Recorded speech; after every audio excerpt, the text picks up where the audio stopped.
আমার নাম মোহাম্মদ শওকত হোসেন এরশাদ। শওকত হোসেন এরশাদ, মানে আমরা এরশাদ ভাই বলি আপনাকে। জি, ওকে। সো এরশাদ ভাই বয়স কত? 32। 32 বছর বয়স। জন্ম জেলা কোথায়? আমার জন্ম নোয়াখালী জেলার কবিরহাট থানার ধানশালিক ইউনিয়নের লামসি প্রাসাদ গ্রামে। ওকে। আপনি এখন বর্তমানে আছেন চট্টগ্রামে না কক্সবাজার? জি, চট্টগ্রামে। চট্টগ্রাম থেকে আপনি যোগাযোগ করেছেন আমাদের সঙ্গে এই অনুষ্ঠানে। আপনি কি দেখেন, নিয়মিত শোনেন এই অনুষ্ঠানটা? হ্যাঁ, মাঝে মাঝে দেখা হয়। ফাইন। সো আমাদের শওকত ভাই, শওকত ভাই আপনি আমাদের সঙ্গে যোগাযোগ করেছিলেন এবং আমরা আপনার গল্পটা তুলে ধরতে চাই একেবারে ছোটবেলা থেকে, যেখান থেকে মনে আছে। জি, আমার বাবা চাকরি করতো কর্ণফুলী পেপার মিলে, চট্টগ্রামের ঐতিহ্যবাহী কর্ণফুলী পেপার মিল। তো যদিও এখন দৈন্য দশা ওই মিলের, কিন্তু আমার বাবা যখন চাকরিরত ছিলেন তখন ওই মিলের তখন যৌবনকাল ছিল বলতে গেলে।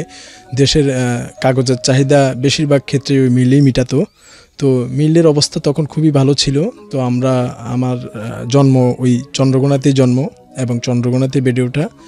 চন্দ্রকোনার Karnaphuli paper mill school and কলেজে আমার স্কুল এবং কলেজ জীবন সমাপ্তি ঘটে। স্কুল থেকে আমি এসএসসি পাস করি, আর ওই কলেজ থেকে আমি কয় ভাই বোন ছিলেন আপনারা? আমরা 6 ভাই 1 বোন। আপনি বড়? না, আমি সবার ছোট, বড়টা 5 নাম্বার। আচ্ছা। সেখানে ওই স্কুলে আমার আসলে বেড়ে ওঠা, হাসি দুষ্টামি আনন্দ বেদনা সব কিছুই ওই চন্দ্রকোনার মাটিতেই আমার। তো চন্দ্রকোনার জন্য সবসময় এখনও আমার মন কাঁদে, মন টানে, কারণ ওখানেই আমার বেড়ে ওঠা স্কুল জীবন, কলেজ জীবন, এবং ওই জায়গা থেকেই আমি চাকরিতে জয়েন করা। আচ্ছা, তো আমি একটু জানতে চাই যে পুলিশের চাকরিটা কি আপনার বাই চয়েস ছিল, মানে আপনি নিজে থেকে চয়েস করে এসেছেন, নাকি ঠিক আছে আমার একটা জব দরকার সেজন্য পুলিশ লাইনে গেলাম, দাঁড়ালাম, হয়ে গেল? না, আসলে ছোটবেলা থেকে আমি বিশেষ করে যখন ঈদ আসতো তখন আমার পছন্দের প্রথম খেলনা ছিল পিস্তল। তো ওই পিস্তল, স্টিলের 10 টাকা দামের এক ধরনের পিস্তল পাওয়া যেত, 90 দশকের কথা বলছি আমি। তখন ওই পিস্তলগুলা ওই ছোট 2 টাকা দামের একটা বাজি আছে দিলে খুব ফুটতো। তো ওইটা আমার পছন্দের খেলনা ছিল, আর আমরা বন্ধুরা মিলে চোর পুলিশ খেলতাম সবসময়, আর আমি পুলিশ থাকতাম সবসময়।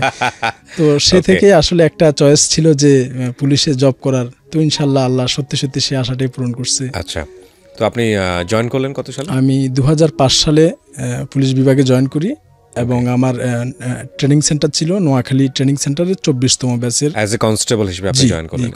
আমরা তো যতটুকু শুনেছি বাইরে থেকে যে পুলিশের এই যে কি বলা যেতে পারে র্যাঙ্ক, কনস্টেবল র্যাঙ্ক, সেখানে আসলে খুব কষ্টের একটা পেশা। আমরা বিভিন্ন টেলিভিশন রিপোর্টেও দেখেছি অতি অমানবিক ব্যাপার চলে আসে এখানে। আসলে আপনি জয়েন করার পরে কি দেখলেন, কি পেলেন? যদিও বিভাগীয় পর্যায়ে আমি জানি না আপনি এতটা লিবার্টি পাবেন কিনা বলার জন্য, তারপর আপনার জায়গা থেকে এক্সপিরিয়েন্স।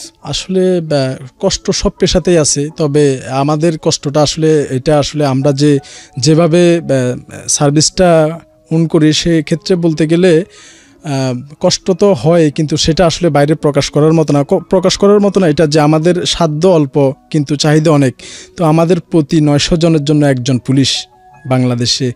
তো এটা আসলে একজন পুলিশের পক্ষে এত মানুষকে কন্ট্রোল করা তো কখনোই সম্ভব না। তারপরও আমরা সেবা দিয়ে যাচ্ছি, এবং বিশেষ কিছু মুহূর্ত আছে যেখানে মানুষ বড় ধরনের কোনো অকারেন্স বা বড় ধরনের কোনো বিস্ফোরক বা বিস্ফোরণ কিংবা কোনো ভয়াবহ পরিস্থিতি সৃষ্টি হলে সবাই যখন পালিয়ে বাঁচতে চায়, তখন কিন্তু সেই জায়গাতে রেস্কিউ করা, সেই জায়গাকে নিরাপদ করা, এবং সেই জায়গায় নিজের জানমাল দিয়ে হলেও সেই জায়গাকে একটা নিরাপদ চাদরে ঢেকে নিয়ে আসা, এটা কিন্তু আসলে আমরা আমাদের জীবন বাজি রেখেই করি। তো সেক্ষেত্রে বলতে গেলে পুলিশের পেশাটা একটু চ্যালেঞ্জিং পেশা, এবং এই পেশায় অনেক না পাওয়া আছে। তারপরেও না পাওয়াকে আমরা সেই বড় করে দেখি না, আমরা দেখি সবসময় আমাদের দেশটাকে। তো আমাদের দেশটাকে আমরা কিভাবে আরো সুন্দর দেখতে চাই, সেই লক্ষ্যে আসলে আমাদের কাজ করে যাওয়া। আপনি জয়েন করলেন কত সালে কথা বলছিলেন? যখন 2005-এ পুলিশ বিভাগে জয়েন করি, তখন পুলিশের তখন ডিউটি ছিল প্রচুর ডিউটি, সারা রাত নাইট ডিউটি করে আসার পরেও কিন্তু আবার সকালবেলা উঠে আবার ওই যে ভিআইপি ডিউটি, প্রোটেকশন ডিউটি কিংবা পিকেটিং ডিউটি, হরতাল ডিউটি, সারা রাত নাইট ডিউটি করে আসার পর 8টা to 8টা ডিউটি করার পরেও কিন্তু আবার সকাল 10টা কিংবা 11টা বেরিয়ে যেতে হতো। তো 2 ঘন্টাও আসলে 2 থেকে 3 ঘন্টা ঘুমানোর সময় আমি ঠিকমতো পেতাম না। তো আমার মাঝে মাঝে খুব রাগ হতো যে কিসের চাকরির মধ্যে আসলাম, স্বপ্ন দেখতাম কি, কল্পনা করতাম কি, আর বাস্তবে হলোটা কি।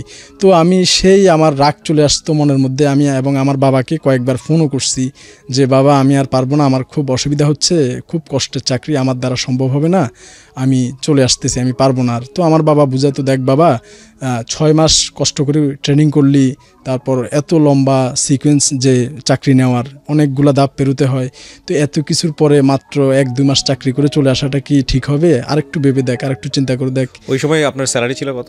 স্যালারি ছিল আমাদের তখনকার বেসিক ছিল 2850 টাকা, 2005-এর কথা বলছি আমি। সবকিছু মিলে আপনি সবকিছু মিলে 5000-এর মতো। 2005 সাল? জি 2005 সাল আগস্ট মাসের কথা। এখন কত হয়েছে এটা কনস্টেবল? এখন আসলে আমাদের বেতনটা হচ্ছে প্রতি বছর ইনক্রিমেন্ট যোগ হয়, তো যাদের সার্ভিস বেশি তো তাদের বেতনটাও আসলে একটু বেশির কোঠায় যায়। আপনার তো এটা বলতে সমস্যা নেই, কারণ এটা তো ওপেন সিক্রেট, সবাই জানে সরকারি বেতনের যে রেশিও। আপনি 2015 সালে জয়েন করেছেন, 2005 সালে জয়েন করেছেন, এখন হচ্ছে 2020 সাল, মানে 15 বছর আপনি সার্ভিস করেছেন। এখন আপনার স্যালারি স্ট্রাকচার কত? আমার স্যালারি এখন মেবি বেসিক হচ্ছে 15,000, 15,500 মেবি 15,500। আপনার সবকিছু মিলিয়ে কত থাকে? সবকিছু মিলিয়ে প্রায় 25,000 টাকার মতো আসে আমার বেতন। 25,000 টাকা, এটা মোটামুটি সচ্ছল বলা চলে, মোটামুটি সচ্ছল। সেটা তারপরেও আপনি চিন্তা করেন 15 বছর সার্ভিস দেবার পরে, এটা একটা মাথায় রাখতে হবে। আমাদের ইনি কিন্তু কনস্টেবল এবং একেবারে প্রথম সারির হচ্ছে পুলিশের মধ্যে প্রথম সারির যোদ্ধা হচ্ছেন এনারা।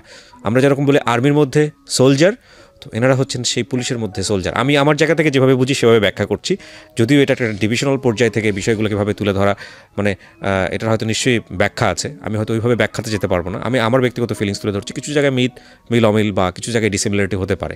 ওকে, বলেন তারপর। তো আমি ওনাকে অপশন দিতাম যে আমাদের তো দোকান আছে, তো দোকানে তো 2জন কর্মচারী ছেলে আছে, না হলে একজন বাদ কইরা দিয়ে আমি কর্মচারী, ওই ছেলের জায়গায় আমি ঢুকে যাব। ওরে বাবা, কি পরিমাণ পেইন তাহলে চিন্তা করেন। তো আমি এরকমও বলছি, তো উনি তারপর আমাকে বলছে, দেখ বাবা আরেকটু কষ্ট করে দেখ, আর 2-1 মাস দেখ, তারপর না হলে চলে আসিস। তো সবসময় আমাকে সান্ত্বনা, বুদ্ধি, পরামর্শ এগুলা দিয়ে যাইতো। তো তারপরও চলে যাচ্ছে। আসলে কষ্ট যদি আমাদের ট্রেনিং পিরিয়ডে আমাদের স্যাররা সবসময় একটা কথা বলতো যে কষ্টটাকে যদি তুমি কষ্ট মনে করো তাহলে সেটা তোমাকে আরও চেপে ধরবে, আর যদি তুমি সেটাকে কষ্ট না মনে করো তো সেটা কোনো ব্যাপারই না তোমার কাছে।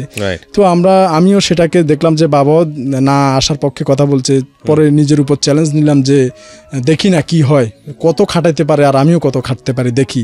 তারপর এরকম করতে থাকি, ডিউটি করতে থাকি, আস্তে আস্তে শরীরের উপর সেটা সহনীয় পর্যায়ে চলে আসে এবং অনেক কিছু দেখি, কাছ থেকে অনেক কিছু দেখি যেটা আসলে আমাকে পুলিশের চাকরির প্রতি টানে, যে মানুষের এত কাছ থেকে গিয়ে সেবা করা আর কোনো প্রফেশনে আমার মনে হয় সম্ভব না। যেমন একটা কথা বলি যে যে সায়দাবাদ থেকে 2টা বাচ্চা কিভাবে জানি চলে আসছে, তারা এসে তাদের রংপুর কুড়িগ্রাম, হ্যাঁ সম্ভবত কুড়িগ্রামই হবে, সে 2005 কিংবা 2006-এর কথা, তো তারা যেতে পারবে না, কান্নাকাটি করতেছে। তো তাদেরকে আমি নিয়ে গেলাম হোটেলে, ভালো করে খাওয়ালাম, তারপর কন্ডাক্টরের কাছে তাদেরকে বুঝিয়ে দিলাম বাবা মায়ের কোথায় থাকে, গ্রামের বাড়ি কোথায়, সব কিছু ডিটেল নিয়ে, তাদের ড্রাইভার এবং হেল্পারের মোবাইল নাম্বার নিয়ে, কাউন্টারের মোবাইল নাম্বার নিয়ে তাদের সাথে সার্বক্ষণিক যোগাযোগ করে তাদের মা বাবার কাছে পৌঁছায় দেওয়া পর্যন্ত সার্বক্ষণিক যোগাযোগ রক্ষা করে, এবং যখন মা বাবার কাছে ওই বাচ্চা 2টা পৌঁছায় তখন আমি একটু আত্মতৃপ্তির হাসি যে না, আমার আজকের ডিউটিটা অন্তত সাকসেস। এরকম অনেকগুলা কাজ, একটা মানুষ রাস্তা পার হতে পারছে না, অন্ধ মানুষ অনেকক্ষণ দাঁড়ায় আছে, আমি 2 পাশের গাড়িগুলোকে বন্ধ করে দিয়ে আমি তাকে পার করে দিলাম। তারপর একটা ভিক্ষুক চোখ নাই কিংবা হাত নাই, বর্ষার সময় একটা ঝুপড়ির মধ্যে ভিজে যাচ্ছে, তাকে আমি একটা শেডের নিচে নিয়ে গেলাম। তারপর একটা মানুষ হাত নাই, খেতে পাচ্ছে না, তো একটা মানুষকে আমি 50 টাকা বা 100 টাকা দিয়ে তাকে খাওয়ানোর ব্যবস্থা করে দিলাম। কিংবা হরতাল ডিউটির সময় কোনো দেখা যাচ্ছে ছাত্র বা ছাত্রী পরীক্ষায় যেতে পারছে না, তো নিজে উদ্যোগ নিয়ে তাকে পৌঁছে দিলাম। তো এরকম অনেকগুলো ভালো কাজ থেকে করতে পেরে এবং নিজেকে আসলে তখন গর্বিত মনে হচ্ছে যে না, এত কষ্ট করলেও যে মানুষের কাছ থেকে গিয়ে মানুষকে এই সেবা দিচ্ছি। কিন্তু করলেন ভালো কথা, কিন্তু মানুষের যে পারসেপশন আমাদের পুলিশ সম্পর্কে, যে দৃষ্টিভঙ্গি সোজা বাংলায় যেটা বলি, সেটা আপনাকে কখনো কষ্ট দিত না? প্রত্যেকটা প্রফেশনেই আসলে ভালো এবং মন্দ দুটা পেশারি মানুষ থাকে। তো এখনকার যে বর্তমান সিচুয়েশন, যে পরিবেশ পরিস্থিতি, সেই অনুযায়ী খারাপের পাল্লাটাই ভারী। শুধু পুলিশ না, সবগুলো প্রফেশনেই আছে, যেটা আমার এই গল্পের সামনে আপনারা পাবেন। জি। দেখা যাচ্ছে এরকম মানুষের অনেকগুলো কাছ থেকে উপকার করতে পারছি, মানুষ দোয়া করছে। তো আসলে অন্যের দুঃখ কষ্ট দেখে কিন্তু নিজের যে দুঃখ কষ্ট দূর হয়ে যায়, সেটার অন্তত আমি মনে করি জ্বলন্ত প্রমাণ। আমি দেখছি যে রাস্তায় মানুষ সারা রাত মশা মাছি কামড়াচ্ছে, পোকা কামড়াচ্ছে, তারপরে মাথার উপর তাদের থাকার কোনো ছাদ নেই, বৃষ্টিতে ভিজে যাচ্ছে, রোদে কষ্ট করছে। আরও অনেক ধরনের মানুষের বিভিন্ন ধরনের সমস্যা এই রাস্তায় থেকে দেখা যায়। তো এই কাজ থেকে দেখে দেখে আসলে আমার মনটা অনেক আস্তে আস্তে নরম হতে থাকে যে না, আল্লাহ আমাকে অনেক ভালো রাখছে এই মানুষগুলোর চেয়ে। তো এ থেকে আস্তে আস্তে আমার চাকরির প্রতি মনটা বসে যায়। প্রিয় শ্রোতা, গল্পের মাঝখানে একটু থামে ফিরছি আমরা। 2005 থেকে 2009 সাল পর্যন্ত ঢাকাতে চাকরি করি।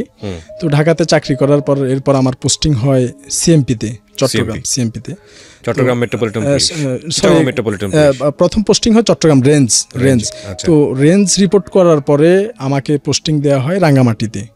তো রাঙ্গামাটি থেকে আমি এখানে একটা কথা বলে রাখা উচিত, আমি মেডিকেলে 3 বছরের ডিপ্লোমা করি এবং 2 বছরের প্যারামেডিকেল করি বাংলাদেশ কারিগরি শিক্ষা বোর্ডের অধীনে, যেটা সরকারি।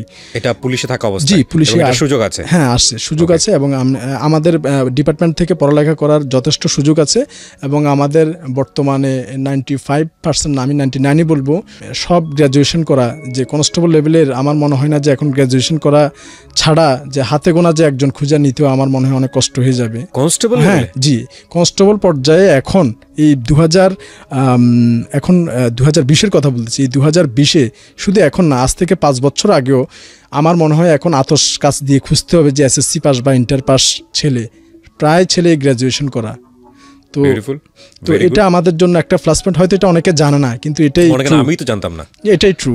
তো তারপর এখন আসলে অনেক আধুনিক হয়ে গেছে, মন মানসিকতা মানুষের অনেক চেঞ্জ হয়েছে এবং এখন ভালো ভালো শিক্ষিত শ্রেণীর ছেলেরাই কিন্তু এই পুলিশ পেশাকে চয়েস হিসেবে নিচ্ছে তারা। যখন আমার এই যে চট্টগ্রাম রেঞ্জ থেকে রাঙ্গামাটি পোস্টিং হয় 2009 সালে, তখন এই কোর্সগুলো করা থাকার পরিপ্রেক্ষিতে আমার রাঙ্গামাটি থেকে ডেপুটেশনে চট্টগ্রাম বিভাগীয় পুলিশ হাসপাতালে আমাকে বদলি করা হয়। আচ্ছা, যাতে আমি ওই যে রাঙ্গামাটি থেকে যে সমস্ত ইনজুর্ড পেশেন্ট আসবে পুলিশ, তাদেরকে বিভাগীয় পুলিশ হাসপাতালে সেবা দিতে পারি। তো আমাদের এই ডেপুটেশন সিস্টেমটা আছে পুলিশের মধ্যে, সেই সিস্টেম অনুযায়ী আমি চট্টগ্রাম বিভাগীয় পুলিশ হাসপাতালে 2010 সালে জয়েন করি। আচ্ছা, তো জয়েন করার পরে আমার কাজ হয় ওটিতে কাজ করা। পুলিশ বিভাগের যে অপারেশন থিয়েটার আছে, আমাদের সার্জারি ডাক্তার আছে, ওনাদের হেল্পিং হ্যান্ড হিসেবে ওটিতে কাজ করা। তো ওটিতে কাজ করতে করতে আমার কাজ স্যাররা পছন্দ করে এবং ওটি ইনচার্জ হিসেবে আমাকে তারা ওই ওটিতে পদায়ন করে। তো ওটির দায়িত্বে আমি থাকি, আমার সাথে আরও কয়েকজন আমার সহকর্মী থাকে কনস্টেবল পদের, ওনারাও। বিশেষ করে ডাক্তার আহমেদ রসুল, বর্তমান যিনি সুপারিনটেন্ডেন্ট, তত্ত্বাবধায়ক দায়িত্বে আছে চট্টগ্রাম বিভাগীয় পুলিশ হাসপাতালের।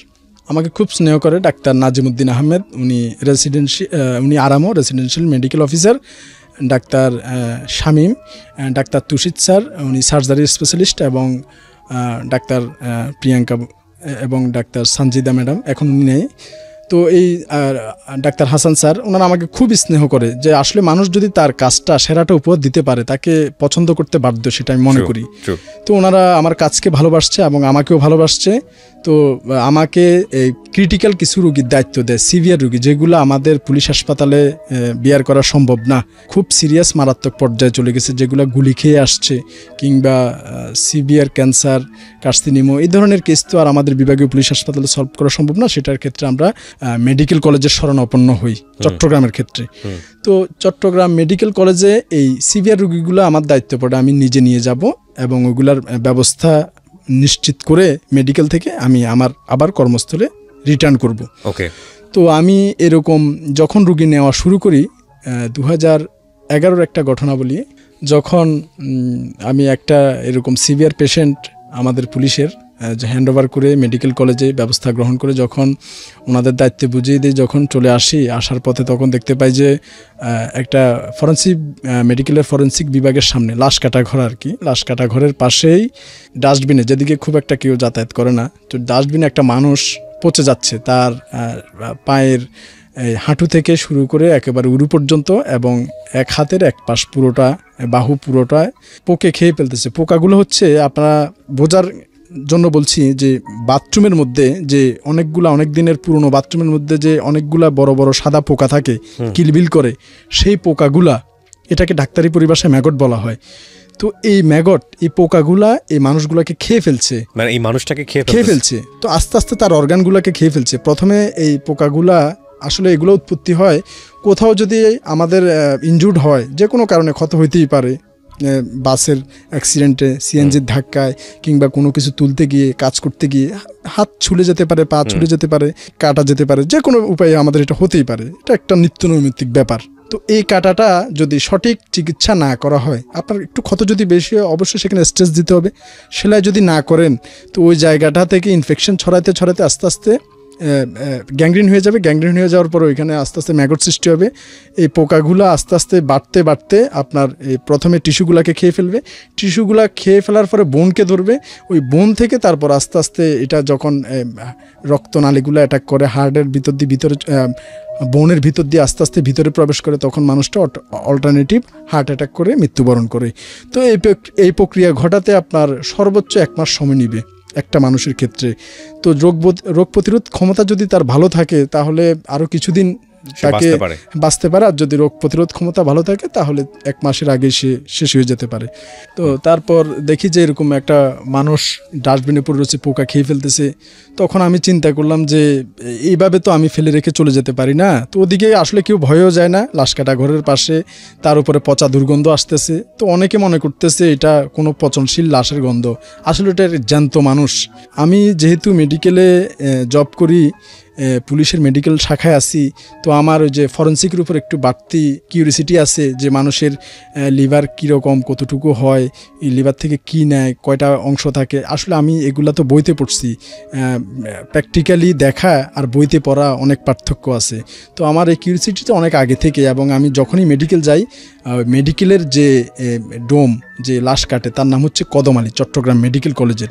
তো কদম আলীর সাথে আমি একটু সখ্য করে তুলি যে লাশের পার্টগুলা, অংশগুলা লাশ কাটার পরে যে কোন পার্ট কতটুকু, কারণ ওর থেকে জিনিসটা শেখার আমার উদ্দেশ্য এটা যে আমার পুলিশ হাসপাতালে যখন একটা, যেমন কিছুদিন আগে একটা বাবুর্চিকে তার ভাই চাকু মেরে দিছে, তো ওই বাবুর্চিকে যখন নিয়ে আসছে আমার ওটিতে সেলাই করার জন্য, তো আমি এই চামড়াটা কতটুকু মোটা, আর এই চামড়াটা আপনার ওই যে ওই যে প্রস্রাবের এই যে থলি, ওই থলি থেকে উপরের চামড়াটা কতটুক পুরুত্ব, আমি কতটুক ডিপে যেতে পারবো স্টিচ দেওয়ার জন্য, এই জিনিসটা আমি কিন্তু সম্পূর্ণ ওই ফরেন্সিক বিভাগে যায় শিখতে পারি। এই জিনিসগুলো কিন্তু আমি ওইখান থেকেই শিখছি, এবং ওইখান থেকে আমি এখন আমার হাত পানির মতো চলে। তো এটা যদি আসলে প্র্যাকটিক্যালে না যাওয়া যায় তাহলে এটা কিন্তু বই পড়ে কিংবা কারো থেকে দেখে এতটা শেখা যায় না। রাইট। তো যাই হোক, তো আমি যখন দেখি যে এরকম পোকা খেয়ে ফেলতেছে, তখন আমি ব্যাপারটা প্রথমে একটু হেঁটে চলে যাই, পরে নিজের বিবেকের সাথে আমি পরাজিত হই। আমি মনের মধ্যে একটা জিনিস আসছে যে এই লোকটা যদি আমার আপন ভাই হতো, আমি কি। পজ ব্রাদার, আমি সরি টু সে, আমি এখানে ইন্টারাপ্ট করতে চাই। আমি যে কথাটা উনি আসার আগেও বহুবার এই এপিসোডে বলেছি, আপনি যদি একটা মানুষকে ফিল করতে না পারেন তাহলে আপনি তাকে হেল্প করতে পারবেন না। জীবনে কোনো মানুষকে যদি আপনি হেল্প করতে চান, সেখানে আপনার মন কাজ করতেছে না, জাস্ট 1 মিনিট ওই সময়টাকে নিজেকে পজ দিয়ে ফিল করেন। It can be you, it can be your. উনি তো বলেছেন আমার ভাই হতে পারে, ভাইটা বাদ দেন, আপনি নিজেকে ফিল করেন ওই পোকা খাওয়া মানুষটা আপনি হতে পারেন। আল্লাহ কাকে কখন কোন জায়গাটায় ফেলে দেবে আপনি চিন্তাও করতে পারবেন না। যদি আপনি এটা ফিল করেন, আপনি দেখবেন যে সঙ্গে সঙ্গে আপনি যদি মানুষ হয়ে থাকেন, আপনার ভেতরে কোনো না কোনো অনুভূতি জাগবে যে ওকে কিভাবে হেল্প করা যায়। এবং এটা খুব জরুরি, খুবই জরুরি, কারণ কোনো হেল্পই আসলে ওই ব্যক্তিটাকে করে না। পৃথিবীর সমস্ত হেল্পই, যদি আপনি রিলিজিয়ন বিশ্বাস করেন, পৃথিবীর সমস্ত হেল্পই আপনি নিজেকে নিজে করছেন, কারণ এটা রিটার্ন আছে। ওকে জি। তো আমি চিন্তা করলাম যে সে যদি আমার ভাই হতো কিংবা সে যদি আমার বাবা হতো, তাহলে কি আমি এভাবে ফেলে দিয়ে তাকে চলে যেতে পারতাম?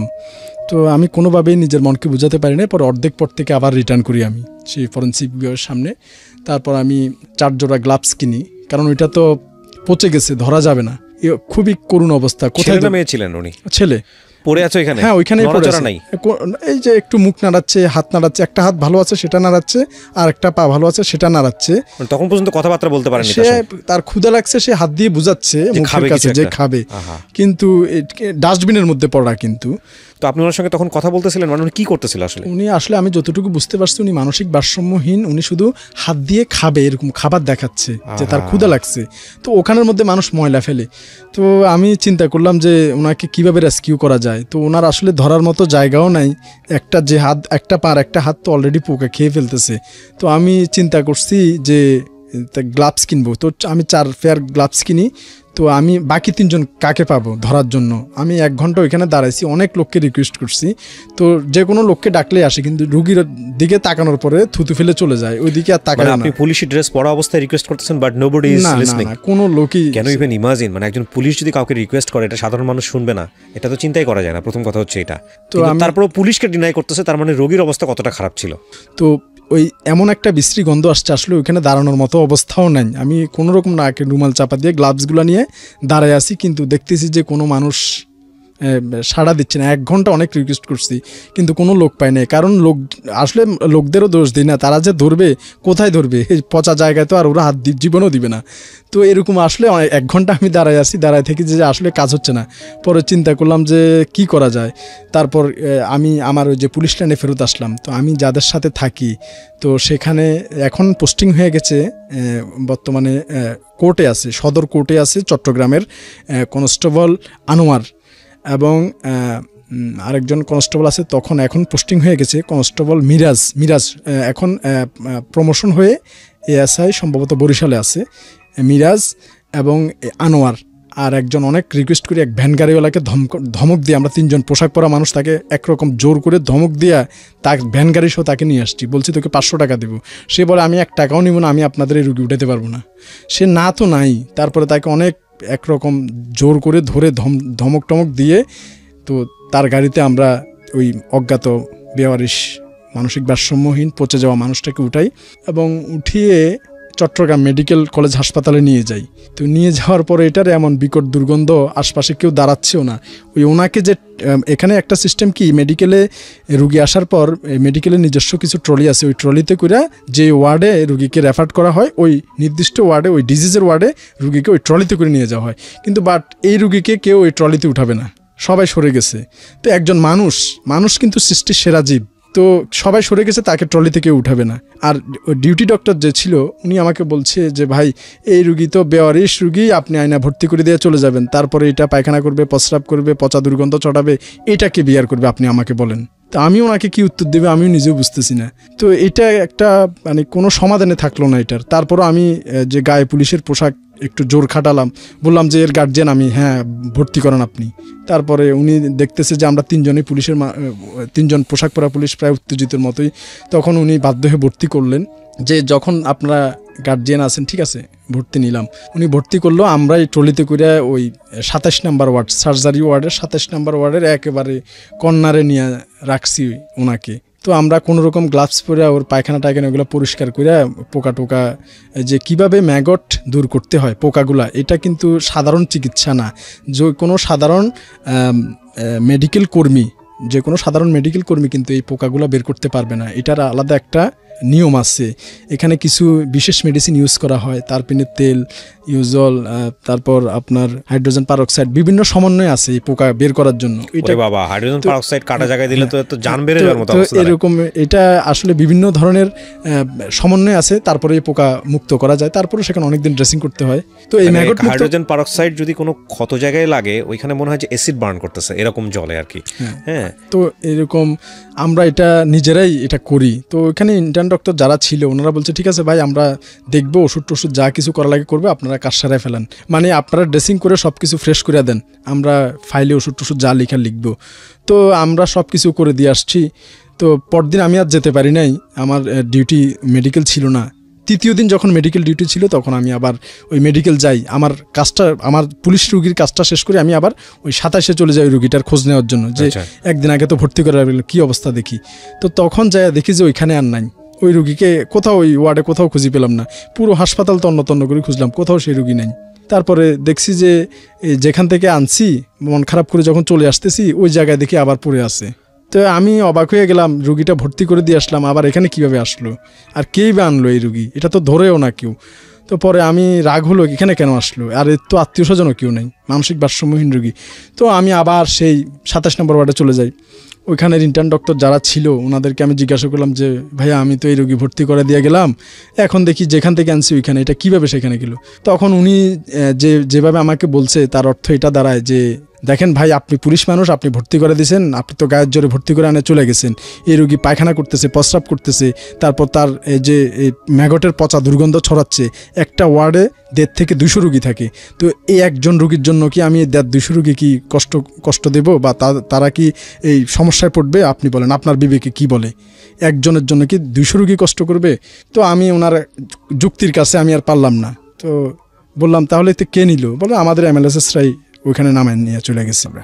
তো আমি এটার পর আমি নিচে নাইমে এসে আমার চোখ দিয়ে কয়েক ফোঁটা পানি পড়ছে যে একটা মানুষ, সৃষ্টির সেরা জীব, সে এভাবে মরে যাবে। সে একজন, এটা একটা গণতান্ত্রিক স্বাধীন দেশ, এই এত কষ্ট করে যে আমাদের দেশ স্বাধীন করছে, এত মানুষ প্রাণ দিল, আর ওইগুলোই বাদ দিলাম, সে তো মাকলুকাত, সে সৃষ্টির সেরা জীব। তো এভাবে একটা মানুষ, তার কোনো চিকিৎসা হবে না, সে এভাবেই মারা যাবে, এটা আমি কোনোভাবেই আমি অ্যাকসেপ্ট করতে পারলাম না। যা আমি সারা রাত আমার মনের সাথে যুদ্ধ করছি, লোকটা কি ওইখানে মারা যাবে? যে পৃথিবীর কোনো জায়গা থেকে তার জন্য কি 1 টাকা কিংবা একটু সহযোগিতাও কোথাও থেকে আসবে না? আমি এটা কোনোভাবেই, সারা রাত আমি ঘুমাতে পারিনি, উপর আল্লাহ একজন সাক্ষী, সারা রাত আমি খুব কষ্ট করছি যে কি করা যায়, এটা কি করা যায়। মেডিকেলে তো ডাইরেক্ট হবেই না, আমি নিজের চোখে দেখে আসলাম, কোনোভাবেই সম্ভব না। তাহলে কোথায় নিব তাকে? আমি কোনো লোকজনও কিন্তু তার সাহায্যে আগায় আসে না। পরে চিন্তা করলাম, আমি তো ডিপ্লোমা করা, আমি তো প্যারামেডিক্যাল করা, আমি তো ওটি ইনচার্জ হিসেবে দায়িত্ব পালন করতেছি, তো আমি কেন পারবো না?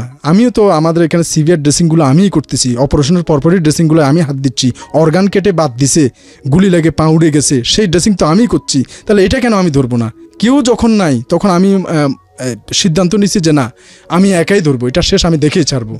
আর আমার সবচেয়ে ভরসা হচ্ছে, আমি যখন আমার এই পুলিশের পোশাকটা গায়ে দিই, তখন আমার মনে হয় আমাদের সব জাতির একটা ধর্ম আছে, মুসলিমের ধর্ম হচ্ছে ইসলাম, বুদ্ধিস্টের ধর্ম হচ্ছে বৌদ্ধ ধর্ম, খ্রিস্টানদের ধর্ম হচ্ছে খ্রিস্টীয় ধর্ম, হিন্দুদের ধর্ম হচ্ছে সনাতন ধর্ম, পুলিশেরও একটা ধর্ম আছে।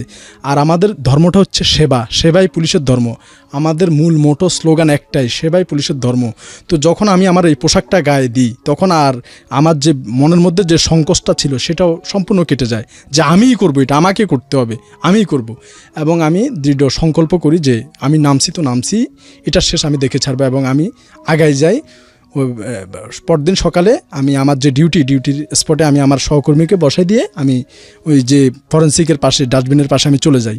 তো যাওয়ার সময় আমার যে যে ইকুইপমেন্টগুলো লাগতে পারে সেগুলো সব কিছু আমি অ্যাকসেপ্ট, আমাদের কিন্তু ওই যে বিভাগীয় পুলিশ হাসপাতালে চাকরি করতে হলে কিন্তু সবার আলাদা আলাদা বিপি মেশিন বা ইকুইপমেন্ট যে শাখায় কাজ করে তার কিন্তু আলাদা থাকে। তো আমারও একটা সেট আছে সবগুলা। তো আমি আমার সম্পূর্ণ সেটগুলো নিয়ে ওই নিঃস্ব রোগীর কাছে চলে যাই। যাওয়ার পরে তো একা কিভাবে করব, এই জন্য অনেকক্ষণ দাঁড়াই আছি যে কেউ যদি হাতটা একটু ধরে আমি তাহলে একটু কাজটা করতে সুবিধা হয়। কিন্তু 1-2 ঘন্টা অনেকক্ষণ দাঁড়িয়ে থাকি, কিন্তু দেখি যে কেউ আসে না। আসা তো দূরের কথা, ওইদিকে তাকায়ও না। তো পরে চিন্তা করলাম যাই হবে একাই শুরু করি। পরে ডবল গ্লাভস পরে, আমি মাস্ক পরে, আমার এই যে ইনস্ট্রুমেন্ট নিয়ে আমি আস্তে আস্তে শুরু করি, পচা অর্গানগুলো কাটা শুরু করি। একটা যেটা হচ্ছে, আপনি যখন অর্গানটা কাটতেছিলেন, জি, তখন তো আলটিমেটলি এটা তো অ্যানেস্থেসিয়া দেওয়ার ব্যাপার আছে, ও তো মানসিক ভারসাম্যহীন, তো ওকে ম্যানেজ করা, ও দেখা গেল ও তো বিষয়টা বুঝতেওছে না, এটা আপনার জন্য রিস্কি হয়ে যাচ্ছিল না বিষয়টা? রিস্কি বলতে কি, যখন সম্পূর্ণ ডেড টিস্যু কাটা হয়, যেটা পচে গেছে, সেখানে কিন্তু তেমন একটা ফিল থাকে না। কিন্তু যখন ডেড টিস্যুর পরে যখন আমি মূল টিস্যুতে আসব, তখন লাল মাংস কিংবা লাল রক্তের অস্তিত্ব পাওয়ার জন্য আমার খোঁজটা কিন্তু হচ্ছে লাল রক্ত কিংবা লাল মাংস। যখন ওই লাল পর্যন্ত আমি আসতে পারবো, তখন আমার এই ড্রেসিংটা সার্থকতা আসবে। ওই অতটুকু যাওয়ার সাথে সাথে কিন্তু চিৎকার চেঁচামেচি শুরু করবে। তখন কোন জায়গায় কাটলেন? তো প্রথম আমি তো ডেড টিস্যুগুলো ফেলে দিই। তো ডেড টিস্যুগুলো ফেলে দেওয়ার পরে যখন তার মূল জায়গা পর্যন্ত আমি আসি, তখন বুঝতে পারি যে লাল অস্তিত্বটা আমি পাই, তার বডির লাল কোষের অস্তিত্ব। কোথায় কাটতে হয়েছিল ওনার বডির হচ্ছে পায়ের পাতা থেকে আপনার যে টাকনুগিরার উপর পর্যন্ত ফেলে দিতে হয়েছে, 4 ইঞ্চি উপর পর্যন্ত ফেলে দিতে হয়েছে। ওটা টোটালি রাখা যায় নাই। এরপরে ড্রেসিং এ আস্তে আস্তে আরেকটু উপর উঠছে। আর এই হাতের এখানের মাংস ছিল না ওনার, এই মাংস সবগুলা এই ডান হাতের, হ্যাঁ, এটা টোটালি মাংস ছিল না। হাতটা এগুলো পুরো একেবারে পচে গেছে। আর পোকা যে কিরকম সেটা আসলে আপনাদের যে পোকা কীরকম হয় সেটা যদি দেখতে চান আপনারা, আমার শওকত এরশাদ নামে আমার যে প্রোফাইল আইডি, ইংরেজিতে ফেসবুক আইডি, ইংরেজিতে SHOWKAT, ARSAD, শওকত এরশাদ। এই শওকত এরশাদ আমি ট্যাগ করে দিব, এই শওকত এরশাদ যদি আপনারা লিখেন তাহলে আমার আইডিতে ঢুকতে পারবেন। আর ঢুকলে একটু নিচের দিকে যাওয়ার চেষ্টা করবেন। মানুষকে শরীর পোকা যে কীভাবে খেয়ে ফেলে এটা আসলে আমার মুখ থেকে না শুনে যদি আপনি, তো যারা সহ্য করতে পারেন শুধু তারাই দেখবেন, যাদের হার্ট দুর্বল তাদের না দেখার অনুরোধ জানাচ্ছি। অনেকগুলো এখানে অর্গান বিচ্যুতি আছে, এটা আপনাদের হয়তো খারাপ লাগতে পারে। তো আমি সেটা যখন এরকম ড্রেসিং শুরু করি, আর এই ধরনের ড্রেসিংয়ে কমপক্ষে 3 থেকে 4 মাস সময় লাগে এই পুরো টিস্যুগুলোকে সজীব করে নিয়ে আসতে। ওই সজীব করে নিয়ে আসার পরে তারপর সেটা অপারেশনাল কেস হয় কিংবা স্কিন গ্রাফটিং হয়, শরীরের অন্য জায়গা থেকে মাংস বা চামড়া কেটে এনে ওই আক্রান্ত জায়গায় চামড়াটা লাগানো। তো এটা হচ্ছে সার্জারির একটা বড় একটা কার্যক্রম। এটাতে আমি আমার পুলিশ হাসপাতালের ডাক্তারদের সহযোগিতা নেই। না, ওনাকে আপনি অপারেশনটা করার পরে তারপরে নিয়ে যান হাসপাতালে নাকি ওখানেই রেখে যান? না, ওনাকে তো কোথাও মুভ করা যায় না, যেহেতু উনি পায়খানা প্রস্রাব সব, সে তো কোথাও তার একটা অর্গান তো পচে গেছে, 2টা অর্গান পচা গেছে, তো ওই পচা অংশ তার উপর কাটাও হয়েছে, সে কিন্তু কোথাও মুভ করতে পারে না, নাড়াচাড়া করতে পারে না। যেখানে তাকে ফেলে রাখছি ওখানে সে পড়ে থাকে। মানে ওই অবস্থা আপনি ড্রেসিং করে ওখানেই রাখেন? হ্যাঁ, ওইখানে রাখতে হয়। এখান থেকে ওনাকে আমি প্রায় 3-4 মাস ড্রেসিং করি ওইভাবেই। মানে ওখানে ড্রেসিং করে ওখানে? হ্যাঁ, ওখানে ড্রেসিং করে ওখানে রেখে দিই। তো এই ড্রেসিংয়ের সাথে সাথে অনেকগুলো ব্যাপার আসে দাঁড়ায়। যেমন প্রত্যেক দিন কিন্তু ওনার কাপড় চেঞ্জ করে দিত, সারাদিন ওই পায়খানা করতো, প্রস্রাব করতো একটা কাপড়ের মধ্যে। তো আমি সন্ধ্যাবেলা গিয়ে ওই কাপড়টা ফেলে দিয়ে নতুন আরেকটা কাপড় ওকে পরাই দিতাম। আপনি কি তখন ম্যারিড ছিলেন? না, তখন আমি আনম্যারিড। আমার এই যে বেতনের টাকাটা আসলে আমি খরচ করতে পারি কিভাবে, এটাতে কিন্তু অনেক খরচটা হচ্ছে এই যে তার প্রতিদিন কাপড়, নতুন কাপড় দেওয়া। নতুন কাপড় বলতে কি যেটা কম দামে পাওয়া যায় ওই রকম কাপড় কিনি আমি দিই। কারণ তাকে যে কাপড়টা পরেছি, যখন সারাদিন যে পায়খানা প্রস্রাব করছে, আমার পক্ষে তো আর এটা কোথাও নিয়ে ধোয়া সম্ভব না, ওয়াশ করা সম্ভব না। তো সেজন্য আমি কম দামে একটা লুঙ্গি আর একটা ফতুয়া তাকে গায়ে দিয়ে দিতাম। সারাদিন ওটাতে পায়খানা প্রস্রাব করতো, আবার পরদিন এসে ওটা চেঞ্জ করে আরেকটা দিয়ে দিতাম। আল্লাহ, কথা বলার সুযোগ হতো ওই সময়টাতে আপনার? ও আসলে আমাকে, সেটা একটু পরে বলছি, সেটা আর একটু মর্মান্তিক ব্যাপার। তো যেটা বলছিলাম যে তার এই প্রতিদিন কাপড় চেঞ্জ করে দেওয়া এবং প্রতিদিন রাত্রে একবেলা আমি তাকে খাবার দিতাম। সারাদিন আসলে আমার পক্ষে সম্ভব ছিল না, আমার তো কাজ থাকতো, আর আমি তাকে একবেলা খাবার দিতাম। রাত্রে কখন আমি আসবো সেই ওইদিকে তাকায় বসে থাকতো। আমি রাত্রে গেলে ও খাবারটা খাবে, আমি যদি কোনো কারণে না যাইতে পারি সেদিন সে না খেয়ে থাকবে। ওষুধ খাওয়াতে হতো না? না, ওষুধ আমি একবেলায় খাওয়াতাম তাকে। আমি দিনে একবার আসতাম, শুধু ওই রাতের বেলায় ওষুধ দিয়ে যাইতাম। যদিও ওষুধ 2 বেলা, অ্যান্টিবায়োটিক 2 বেলা কোর্সের নিয়ম, কিন্তু আমারও তো আসলে ওইদিকে চাকরি, আবার এদিকে প্রতিদিন কিন্তু একবার হাজিরা দিতেই হবে, না হলে এটাও হবে না। পরে আসলে আল্লাহ তাদেরকে সেভ করে, আল্লাহর একটা বিশেষ রহমত আছে তাদের উপরে। তারপর আমি কি করি, ওই যে ওই লোকটাকে যখন খাবার দেই, আমি যখন রাত্রে আসবো সেই ওইদিকে তাকায় বসে থাকে যে কখন আমি আসবো তার জন্য খাবার নিয়ে। তো আমি যখন আসি তখন ওই লোকটা, সে কিন্তু মানসিক প্রতিবন্ধী, আমাদের মতো স্বাভাবিক কথা বলতে পারে না। মাঝে মধ্যে 2-1টা কথা বলে, খাবো না, যে জিনিসটা দিলে তার শরীর জ্বলে, যে মেডিসিনটা দিলে ওইটা দিতে গেলে সে না বলে, হাত এভাবে করে হাত ছড়ায় দেয়। মোটামুটি একটা তার সাথে আমার একটা ভাষার যোগাযোগ হয়ে গেছে, আমি বুঝতে পারি সে কি বলতে চাচ্ছে। তো আমি যখন খাবার নিয়ে আসি, কোনটা খাবে না, কোনটা খেতে চায়, এরকম আমার কাছে সে যখন এরকম তার মনের ভাষাটা আমি বুঝতে পারি, তো আমি তাকে এরকম প্রতিদিন একদিন পর একদিন তো ড্রেসিং হচ্ছে, আর প্রতিদিন এসে রাত্রে একবেলা, দিনের বেলা আমার ডিউটি থাকে, সন্ধ্যার পর আমি আসি, তার ওই পায়খানা সংশ্লিষ্ট, প্রস্রাব সংশ্লিষ্ট কাপড়টা চেঞ্জ করে নতুন একটা কাপড় তারে ওই যে একটা গামছা দিয়ে মুছে টুছে কোনো রকম পরাইয়া দিয়া তার খাবারটা তার হাতে দিয়া, সে ওই যে হাতটা ভালো সেই হাতটা দিয়ে, ওই বাম হাতটা, ডান হাতে তো তার ইনজুর্ড ছিল, ওই বাম হাতটা দিয়ে কোনো রকম খাইতো। তো আমি তাকে কাটা জাতীয় খাবার দিতাম না, বিশেষ করে ডিম। জীবনে কোনোদিন একটা পূর্ণবয়স্ক মানুষের এই যে স্যানিটারি যে ব্যাপারটা, এটা যে করে নাই সে কোনোদিন বুঝবে না যে এভারেস্টটা আহরণ করা আর এই কাজ করা কোনোটাই আসলে কম না। মানে যদি চ্যালেঞ্জের জায়গা থেকে বলি, একটা পূর্ণবয়স্ক মানুষের ক্লিনিং নাম্বার 1, আমি ইন্টারাপ্ট করছি, ইট ইজ ইম্পর্টেন্ট, কারণ ইটস নট এ এন্টারটেইনমেন্টের জায়গাটায় নাই, আপনাদের ফিলগুলো বোঝাটা খুব জরুরি। ইভেন বাচ্চা মানুষ করতে গিয়ে বাচ্চার যে পটিটা না, বাচ্চা যখন 2-2.5 বছর বয়স হয়ে যায় সেইটাও অনেক সময় নেওয়া যায় না। আর একটা পূর্ণবয়স্ক মানুষ 3 মাস তো ওইখানে উনি ট্রিটমেন্ট দিচ্ছেন, কিন্তু তার কত আগে থেকে তিনি ওই নোংরা ডাস্টবিনে পড়ে আছেন, কি পরিমাণ তার গায়ে গন্ধ, কি পরিমাণ রক পচে গেছে, মাংস, যাকে গোসল করানো যাচ্ছে না, মানে জলজন্ত একটা মানুষ, তাকে প্রতিদিন নিজের পকেট থেকে পয়সা খরচ করে এনে ড্রেসটা উনি তো ক্লিন করতে পারতেছেন না, উনি এটা নিয়ে বলতেছে গামছাতে কোনো রকম মুছে ওটা ফালাই দিচ্ছে ডাস্টবিনে, পরবর্তী দিনে আরেকদিন একটা নতুন জামা, এবং নতুন না হোক যাই হোক না কেন কিছু একটা ম্যানেজ করে নিয়ে আসতেছে। মানে আমি আমার এই সময়ে আমার বলতে ইচ্ছে করতেছে যে আমি আমার জীবনের সেরা গল্পটা বোধহয় আজকে আপনাদেরকে শোনাতে চাচ্ছি। আলহামদুলিল্লাহ, চলেন প্লিজ। তারপর যখন এগুলা আমি চেঞ্জ করি, চেঞ্জ করার পরে তো তার মুখে যে একটা আমার যে প্রতিদিন খরচ হচ্ছে তার পিছে কাপড় চোপড় বাবদ বা খাবার বাবদ, তো আমি তো আর রান্না করে আমি তো ব্যারাকে খাই, আর ব্যারাক থেকে তো আমরা পুলিশে যা খাই সেই খাবার তো আমি প্লেটে খাই, প্লেটে করে তো তার জন্য এভাবে রাস্তা দিয়ে নিয়ে আসা সম্ভব না। তো সে যে খাবারগুলো বেশি খেতে পছন্দ করে দোকান থেকে রেডিমেড সেই খাবারগুলো আমি তাকে কিনে খাওয়াতাম, এবং এটার জন্য একটা প্রতিদিন একটা ভালো একটা কজ দাঁড়ায় যাচ্ছে। তো এই টাকাটা আসলে সবারই যখন আপনার পার্সোনাল কাজে না যায়, যদি অন্য কোনো কাজে আপনি টাকা খরচ করেন, আপনার মনের মধ্যে একটু হলেও খারাপ আসার কথা। তো আমার মধ্যে একটু আসছিল যে কেন আমি এত টাকা, আমার বেশিরভাগ টাকায় তো তার পিছে চলে যাচ্ছে, মনের মধ্যে কিঞ্চিত উকি দিত। কিন্তু যখন আমি তার কাছে যাইতাম, সে যে একটা নিষ্পাপ আমার দিকে তাকায় হাসি দিত যে আমি আসছি মানে আজকে তার খাবার হবে, তো একবার উপর আল্লাহ সাক্ষী আমার সেই সব দুঃখ চলে যেত এখান থেকে। তো আমি মানে আমার মনে হচ্ছে যে না, আমি আমার পুরো বেতনটাই মনে হয় এর পিছে দিলেও আমার কোনো মানে বিন্দুমাত্র আফসোস আসবে না, পারলে আরও যদি বেশি দিতে পারি আরও ভালো লাগবে।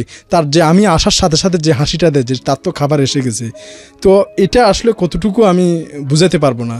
আসলে সবচেয়ে একটা জিনিস কি, আপনি যদি কারো জন্য মন থেকে কিছু খরচ করেন, আপনি আপনার ফ্যামিলি নিয়ে যদি সবাই তো বাৎসরিক একটা ট্যুরে যায়, কক্সবাজার যাচ্ছে, কেউ বা যার অর্থ বেশি সে বিদেশেও যাচ্ছে ভ্রমণ করতে, আপনি আপনার ফ্যামিলি নিয়ে যেখানে যান, যত টাকা খরচ করে যত দামি রেস্টুরেন্টে খান না কেন, কিন্তু একটা নিষ্পাপ ছোট বাচ্চা সে অনেকক্ষণ চিপসের জন্য কাঁদতেছে, তার মা বা বাবার সে অ্যাবিলিটি নেই কিনে দেওয়ার, কিন্তু আপনি যদি তাকে ওই চিপসটা কিনে দেবে, বাচ্চার হাসিটা দেখেন, আমি মনে করি আপনি এই ট্যুরে গিয়েও এই আনন্দটা পাবেন না। তো এরকম যখন তার হাসিটা দেখি আমি, তখন আমার আসলে সেই যে তার পিছে যে আমার খরচ হচ্ছে একটা কজ যাচ্ছে, সেটা আমার আর গায়ে লাগে না। তো এভাবেই আমি তার পিছে শ্রম দিতে থাকি। তো ডেফিনেটলি 4 মাস তার পিছে আমি শ্রম দেওয়ার পরে দেখি যে ঘাটা পুরো টকটকে লাল হয়ে আসছে, শুকিয়ে আসছে।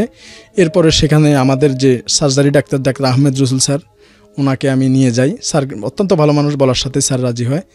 তো স্যারকে দেখাই। স্যার প্রথমে আমাকে একটু দুষ্টামি করে বকা দেয় যে তোর আর খাই দেয় কাজ নাই, তুই এগুলো নিয়ে পড়ছিস, তুই আমার হাসপাতালে সময় না দিয়ে বাইরে দিচ্ছিস। কিন্তু স্যারের সেটা মনের কথা ছিল না। স্যার সত্যি আমাকে খুব ভালোবাসে এবং ওই রুগীর ব্যাপারে যথেষ্ট হেল্প করছে। ওনার হেল্প নেওয়ার পরে শুধু আমি না, আমার সাথে চিকিৎসকরাও জড়িত, ওনারাও আমাকে সর্বোচ্চ সহযোগিতাটা দিছে। তো দেওয়ার পর এভাবে 4 মাস পর 5 মাসের মাথায় মোটামুটি লোকটা পুরোপূর্ণ সুস্থ হয়ে ওঠে।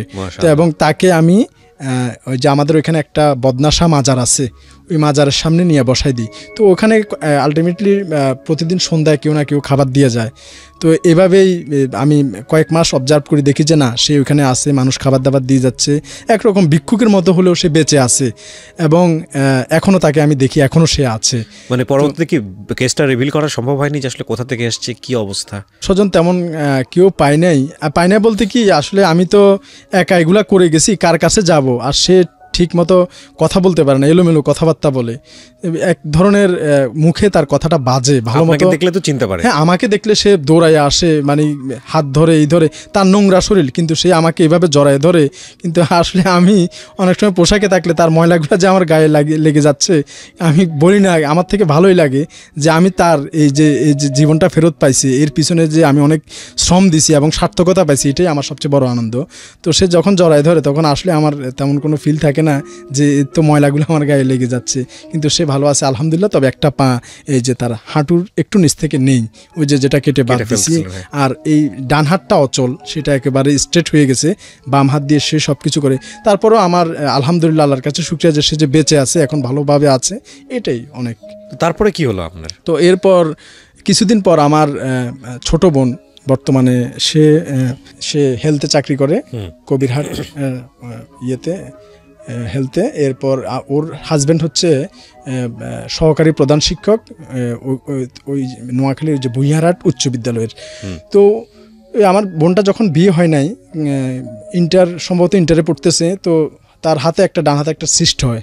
সিস্ট হওয়ার পরে, টিউমার জাতীয় সিস্ট হওয়ার পরে, তো ওকে অপারেশন করার জন্য চট্টগ্রাম মেডিকেল নিয়ে আসে। তো যখন মেডিকেল নিয়ে আসে, তো আমাকে ফোন করা হয় যে তুই তো চট্টগ্রাম আসছিস, তুই আয়, তোর বোনের অপারেশন হবে। আমার বাবা, আমার মা, আমার ভাই ওখানে সবাই ছিল। তো আমার বোনের রক্তের গ্রুপ হচ্ছে বি পজিটিভ। ওটি করতে গেলে রক্তের প্রয়োজন হওয়াটাই স্বাভাবিক। আমার রক্তের গ্রুপও বি পজিটিভ। বলছে যে তুই একটু তাড়াতাড়ি আয়, যদি রক্ত লাগে রক্ত তোর থেকে দেওয়া লাগবে। তাই বলছে হ্যাঁ ওকে, আমি আসতেছি। তো অপারেশন থিয়েটারে ঢুকাইছে, আমার বোনের অপারেশন চলছে। তো আমি মেডিকেলের গেটে যখন আসি তখন দেখছি যে একটা মানে 4-5 জন মানুষ একটা পাজামা পাঞ্জাবি পরে একটা বাচ্চাকে বয়স 5-6 বছর এরকম হবে বা 6-7 এরকমই হবে, তো তাকে সবাই ধরাধরি করে ঢুকাচ্ছে, পুরো পাজামা পাঞ্জাবি রক্তে লাল। তো আমি একটু দৌড়ায় গেলাম, কি হলো এখানে? তখন বলছে যে সম্ভবত কোনো একটা এতিমখানার ছাত্র গাড়ি অ্যাক্সিডেন্ট হয়েছে মিরসরাই কিংবা তার আর একটু আগে এরকমই হবে, তারা ওইখানে দিয়ে চলে গেছে পথচারীরা, তো ওইখানে কিন্তু আর কেউ নাই। তো লোকটা বাচ্চাটার বিভিন্ন জায়গা থেকে ব্লিডিং হচ্ছে। তো এখন ওই আয়ারা যারা ট্রলিতে করে ওয়ার্ডে নিয়ে যাবে তারা লোক খোঁজাখুঁজি করছে, কে এই লোক, আর এর লোকই কারা, কে দিয়ে গেল, মানে একটা ধূম্রজাল। ওই ছেলেটা কিন্তু তখন ওইভাবেই পড়ে আছে। তো আমি চিন্তা করলাম যে আমার বোনের তো আমার ওইখানে আমার অন্য ভাইরা আছে, আমার মা আছে, বাবা আছে, কিন্তু এই বাচ্চাটার তো কেউ নাই। তো আমি ওই বাচ্চাটাকে নিয়ে দ্রুত ওই 26 নম্বর ওয়ার্ডে দিছে, 26 নম্বর ওয়ার্ডে আমি নিজে ট্রলি ধরে দ্রুত নিয়ে গেছি। যে জায়গাগুলো থেকে ব্লিডিং হচ্ছে ওই জায়গাগুলো ওইখান থেকে গজ নিয়ে দ্রুত শক্ত করে ব্যান্ডেজ করে মিনি উটিতে নিয়ে গেছি। মিনি উটিতে নিয়ে যাওয়ার পর বলছে যে বাম পাটা এখানে হয়েছে, ফ্র্যাকচার হয়েছে হার্ট, ওই জায়গাটা করতে হবে, দ্রুত টানা দিতে হবে, টানা বলে আর কি এটাকে, ওই যে ইনস্ট্রুমেন্ট এবং প্লাস্টার ইনস্ট্রুমেন্ট অনেক কিছু, মোটামুটি একটা ওষুধের ভাউচার লেখা বলছে যেগুলো নিয়ে আসেন। তখন আমাকে ফোন দিচ্ছে যে তোর বোনের ওটিতে হচ্ছে, তুই কই? আমি বলছি আমি আসি, হাসপাতালে আসি, লাগলে আমাকে বললেন। আমার মনের মধ্যে এটা যে আমি যদি এই বাচ্চাটার উপকারে আসি তাহলে আমার বোনকেও উপরওয়ালা দেখবে, তো এটা আমার মনের মধ্যে ফিল হচ্ছিল। এবং আলটিমেটলি ওই ছেলেটার জন্য যা কিছু করা লাগে তার সমস্ত ঔষধ এবং সারাদিন এক কথায় বলতে গেলে আমার বোনের ওটি কিন্তু শেষ। তাকে কেবিনে নিয়ে গেছে 29 নম্বর ওয়ার্ডে। ওই যে কেবিন থেকে আমার মা আমাকে ফোন দিচ্ছে, কি তুই মিথ্যা কথা বলতেছিস, তুই আসিসই তো নাই? তখন আমি বলছি মা আমি আসি। আর এটার মধ্যে আমি ফোনটা কেটে দিচ্ছি, আমি কিন্তু ওই ছেলেটাকে নিয়েই ব্যস্ত। বাচ্চাটাকে যা করা লাগে সন্ধ্যা পর্যন্ত সব কিছু করার পরে ওর চাচা আসছে, তো চাচার কাছে সব কিছু বুঝাই দিয়া বাচ্চার জন্য ফল টল দিয়া তারপর আমি আমার ওই যে বোনের কাছে সন্ধ্যার সময় আসি। তো আমাকে বকা শুনতে হয়েছে অনেকগুলা। তো আমি বলছি যে দেখেন আমি যদি ওই বাচ্চার কাজটা করছি বিদে আমার বোনকে আল্লাহর রহমতে সব রক্ত লাগে নাই, সুন্দরভাবে ম্যানেজ হয়ে গেছে।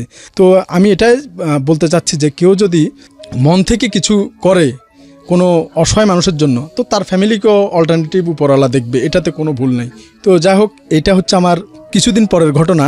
তো এটার পরে আসছে কি রাঙ্গামাটি থেকে, আমি তো রাঙ্গামাটি থেকে ডিপুটেশনে চট্টগ্রাম বিভাগীয় পুলিশ হাসপাতালে। তো রাঙ্গামাটি থেকে ওইখানকার এক এমআই আমাকে ফোন দিছে, এমআই মানে নার্সিং কনস্টেবল যারা থাকে হাসপাতালে পুলিশের, তাদেরকে এমআই বলা হয়। ফোন দিছে যে ভাই একটা গরিব মানুষ, তার ছেলেকে গাড়ি অ্যাক্সিডেন্ট করছে, ট্রাকের চাকা চলে গেছে, হাতে মাথায় এবং পায়ে প্রচুর ব্লিডিং হচ্ছে, মনে হয় বাঁচবে না, গরিব মানুষ, আপনি তো এখানে আছেন, পারলে একটু দেখিয়েন। রাঙ্গামাটি থেকে আমাকে ফোন করে দিছে। ওকে, কখন পৌঁছবে? বলবে যে কিছুক্ষণের মধ্যে পৌঁছাবে। তো আমি তখন বাজতেছে সম্ভবত রাতের 2:30 বাজতেছে। আমি এই দামপাড়া পুলিশ হাসপাতাল থেকে আধ ঘন্টা লাগছে, আমি হাইটা চলে গেছি রাত্রে। তো আমার পাশের বেড যে সে বলছে কই যাচ্ছিস? বলছে ভাই এক আত্মীয় আছে, মেডিকেল যাচ্ছি। বলছে রাতের বেলা একটু দেখে শুনে যাইও। তারপরে আমি চলে গেলাম, যাওয়ার পরে ওই গেটে দাঁড়ায় রয়েছি বারান্দায়, ইমার্জেন্সি গেটে। তখন আসছে ছেলেটা। তো ছেলেটা আসার পরে দেখলাম যে আসলে খুবই মুমূর্ষ অবস্থা, তার বাবা মা সাথে আছে। তো মেডিকেলে বলছে যে তাকে দ্রুত আইসিইউতে নিতে হবে, নাহলে সে এখনই মারা যাবে। আর চট্টগ্রাম মেডিকেলে সম্ভবত 8 থেকে 10 বেড আইসিইউ বেড, আর সবগুলো সবসময় ব্লক। তো একটা আইসিইউ বেড একটা ফাঁকা হওয়া মানে 1000 দরখাস্ত পড়া, তো সেটা তো প্রশ্নই আসে না কখনো। তো আসলে এটা এরকমই, মানে কি আর করার, দুর্ভাগ্যতা, ছেলেকে তো বাঁচাতে হবে। তো তার বাবা মা আমাকে বললো ভাই আপনি একটু হেল্প করেন, ওকে একটু বাবা যে কোনোভাবে একটা আইসিইউর ব্যবস্থা করে দাও। তো আমাদের চট্টগ্রাম জিসি মোড়ে মেডিকেল সেন্টার নামক একটা প্রাইভেট হাসপাতাল আছে, ওই হাসপাতালের আইসিইউ সিট ফাঁকা ছিল, আমি ওই আইসিইউতে তাকে ভর্তি করে দিই। তো আইসিইউতে কিছুদিন পরে সম্ভবত এক সপ্তাহ হবে কি হবে না, 2.5 লক্ষ টাকার মতো বিল চলে আসছে তাদের। 10 দিন হবে মনে হয়, এরকম হবে। আজ থেকে 5-7 বছর আগের ঘটনা। তো আমার সাথে তখন আমার এক সহকর্মী কনস্টেবল ছিল, তার নাম রাব্বি, মেবি সে কুমিল্লা পুলিশ স্টেশনে কর্মরত আছে বর্তমানে, সে আমার সাথে ছিল। তো আমরা কি করি, তাকেও কল করে নিয়ে আসি। তো দুজনে মিলে তাকে মেডিকেল সেন্টারে ভর্তি করে দিই। তো মেডিকেল সেন্টারে আইসিইউতে ভর্তি করার পরে যখন 8-10 দিন পরে যখন এই যে প্রায় বিল 2.5 লাখ টাকার মতো চলে আসছে, তো এখন ওই লোকটা আয়শা বলতেছে ওই ইয়ে থেকে চাপ দিচ্ছে, হাসপাতাল থেকে চাপ দিচ্ছে টাকা দেওয়ার জন্য, টাকা তো অনেক হয়ে গেছে। তো এরা আমার কাছে সব সাকুল্যে বলছে যে একবারে সব কিছু, শুধু ঘর ভিটাটা ছাড়া সব মিলে 50,000 টাকা নিয়ে আসছে, আমাদের কাছে আর কিচ্ছু নাই। তো বিল আসছে 2.5 লাখ টাকা, আছে 50,000 টাকা। এখন কি করা যায়? পরে আমাদের পুলিশ বিভাগের তৎকালীন পুলিশ সুপার ছিল মাসুদুল হক স্যার, অত্যন্ত ভালো মানুষ স্যার, বর্তমানে সিআইডি কিংবা এসবিতে আছে, এডিশনাল ডিআইজি স্যার, খুব ভালো মানুষ। তো স্যারের মাধ্যমে এবং আমাদের এখানকার সিএমপির কিছু সিনিয়র স্যারদের মাধ্যমে বিলটাকে অর্ধেক করে নিয়ে আসা হয়েছে, প্রায় 1.5 লাখ টাকার মতো করে নিয়ে আসা হয়েছে। 1.5 লাখ টাকার করে নিয়ে আসার পরে তারপর ওরা নিয়ে আসছে মাত্র 50,000 টাকা, বাকি 1 লাখ টাকা, বাকি 1 লাখ টাকার প্রয়োজন। তো এখন 1 লাখ টাকা কোথায় পাবে? পরে ওদেরকে আমি একরকম বলতে গেলে ওইখানকার কর্তৃপক্ষকে পায়ে ধরা বাকি ছিল আমি পোশাক পরা অবস্থায় একরকম পায়ে ধরা অবস্থা বাকি ছিল যে ভাই একটু দেখেন না কী করা যায়। তারা বলছে অন্তত আরও 50,000 হইলেও তো মিলাই দিতে হবে, নাহলে তো এটা কোনোভাবে পসিবল না। তো পরে আমি কি করছি, আমার পার্সোনালি আমার 2টা ফার্মেসি আছে আমার গ্রামের বাড়িতে, আমি আমার 2টা ফার্মেসি বিক্রি করি। কারণ এই ফার্মেসিগুলা যে আমার যে কতটা হেল্পফুল ছিল এটা আসলে বলার ওদিকে বাইরে রেখে, ওইগুলো আসলে চালানোর উদ্দেশ্য ছিল আমি যেহেতু ডিপ্লোমা করা, প্যারামেডিক্স করা, আমি মাঝে মাঝে নিজে যে গ্রামের বাড়িতে লোকজনের একটা আবদার থাকতো, আপনি তো মেডিকেলে চাকরি করেন, আমাদের একটু দেখেন। তো আমি ফ্রি রুগীও দেখতাম আর আমার ফার্মেসিতে ওষুধও চলতো। তো 2টা লোকের কর্মসংস্থানও ছিল। তো আমি বিক্রি করার উদ্দেশ্য ছিল এটা যে ওই মানুষটা যখন আমার হাত ধইরা ওর চোখের পানিগুলো সরাসরি আমার বুকের মধ্যে আসি পড়তেছে, চোখ দিয়ে কল চালু করলে যেরকম পানি পড়ে এরকম পানি সরাসরি আমার এই পোশাকের শার্টের উপর পড়তেছে। তো আমি চিন্তা করলাম এই যদি আমার বাবা হইতো তো আমি কি করতাম। সাথে সাথে আমি সিদ্ধান্ত যে না, আমার তো আর কোনো ওয়ে নাই, কি করব আমি। আর জিপিএফ ফান্ডে দরখাস্ত করলে 1 মাস পরে টাকা আসবে, কিন্তু এদেরকে দিতে হবে দ্রুত। তো পরে আমি কি করলাম, আমার সেই ফার্মেসি বিক্রি করার সিদ্ধান্ত নিই এবং দ্রুত ফার্মেসি 2টাই বিক্রি করে দিই ওনাদেরকে ওইখানে 50,000 টাকা হেল্প করি। এবং এরপর যখন এই তো টাকা দেওয়ার পরে কিন্তু ছেলেটা তো সুস্থ হয় নাই, ও কিন্তু আইসিইউর ভিতর। তো এখন টাকা দিয়ে কোনো রকম মুক্ত করছি কি ছেলেকে এখন বের করে দিবে, তাদের যে কয়দিনের পাওনা ছিল তারা মাপটাপ করে টাকাটা নিচে এখন বের করে দিবে, কিন্তু এখন বের করার সাথে সাথে ছেলেটা মারা যাবে। তো এটা কি এখন আমি কি করব? তো এখন পরে আমি চট্টগ্রাম মেডিকেল, তখন আইসিইউ বিভাগের প্রধান ছিল সম্ভবত মাসুদ স্যার হবে, আইসিইউ বিভাগের পরিচালক। তো ওনার কাছে গেছি, উনি বলছে বাবা দেখো এখানে সিট নাই, তুমি নিজের চোখে দেখতেছো, একটা বেডের পিছু মিনিমাম 500-1000 দরখাস্ত পড়ে, তো এখানে তো কল্পনাও করা যায় না কীভাবে এটা দিবে, আর কোনো রুগীকে কি সরাইয়া তুমি দিতে পারবা, এটা তো কখনোই সম্ভব না। তখন আমি দেখি যে এখানে কিচ্ছু হবে না, ওনার সাথে অনেকক্ষণ ইলেমেলো কথাবার্তা রাগারাগি করি, উনিও আমার উপর গরম হয়ে গেছে। আমি দেখতেছি ছেলেটাকে বের করলে মারা যাবে। পরে আমি চলে যাই ইমার্জেন্সি ডক্টরের কাছে যে স্যার আমাদের একটা পুলিশের লোক, তখন আমি কিন্তু আর এটা যে একজন নিঃস্ব মানুষের ছেলে সেটা পরিচয় দিই না, বলছি আমাদের একজন পুলিশ সদস্য মৃত্যুসজ্জায়, এখন আইসিইউ বেড লাগবে, কি করা যায় বলেন। উনি বলে আইসিইউ বেড না থাকলে কোত্থেকে দিবে, তুমি পরিচালক স্যারের সাথে কথা বলো। তো আমি চিন্তা করলাম যে আমি যদি একজন সামান্য পুলিশ কনস্টেবল হিসেবে পরিচয় দিয়ে কথা বলি, উনি আমার ফোনও ধরবে না। তো আমি ওই নাম বলছি না, ওই ব্রিগেডিয়ার স্যারের কাছে এখন অনিয়ারে ক্ষমা চেয়ে নিচ্ছি। আমি পুলিশের একটা বড় র্যাঙ্কের পরিচয় দিয়ে ওনার কাছে আমি ফোন করি। তো ফোন করার পরে উনি বলছে উনি একটা পার্টিতে আছে, একটু পরে আমাকে ব্যাক করবে। তো উনি আধ ঘন্টা পরে আবার আমাকে ব্যাক করছে। তো আমাকে ব্যাক করার পরে বলছে ঠিক আছে, ওই যে যখন এটা একটা আপনাদের জানার বিষয়, যখন প্রধানমন্ত্রী পিএম যখন কোনো বিভাগীয় শহরে মুভ করে, কোনো একটা অকেশনে যায়, তখন কিন্তু বিভাগীয় মেডিকেল কলেজের একটা সিট কিন্তু আইসিইউ সিট কিন্তু ফাঁকা রাখতে হবে, এটা কিন্তু একটা নিয়ম। তো উনি বলছে যে পিএম মুভ করবে আগামী 2-1 দিনের মধ্যে, একটা সিট তো ফাঁকা আছে, পিএম চলে গেলে তুমি দ্রুত ওইটার মধ্যে উঠে নিয়ে নিও। তো আমি তো আমার মনের মধ্যে বিশাল একটা আশার আনন্দ আসছে। তো পিএম যেদিন মুভ করবে সেদিনই আমি রুগীটাকে নিয়ে আসছি, মুভ করার আগেই আমি ওই সিটে তাকে উঠাই দিতে পারছি। তো উঠে দেওয়ার পরে আমি অনিয়ারে ওনার কাছে ক্ষমা চেয়ে নিচ্ছি। এতদিন আমার এই পাপভোটটা আমার মধ্যে ছিল যে আমি পুলিশের একজন বড় অফিসারের পরিচয় দিয়ে কিন্তু ওনার কাছে ফোন করছি, যদিও আমার ওই র্যাঙ্কটা ছিল না। তো উনি আমার first of all this is my Hartley opinion, he is not a man, he is a Superman. This is amazing.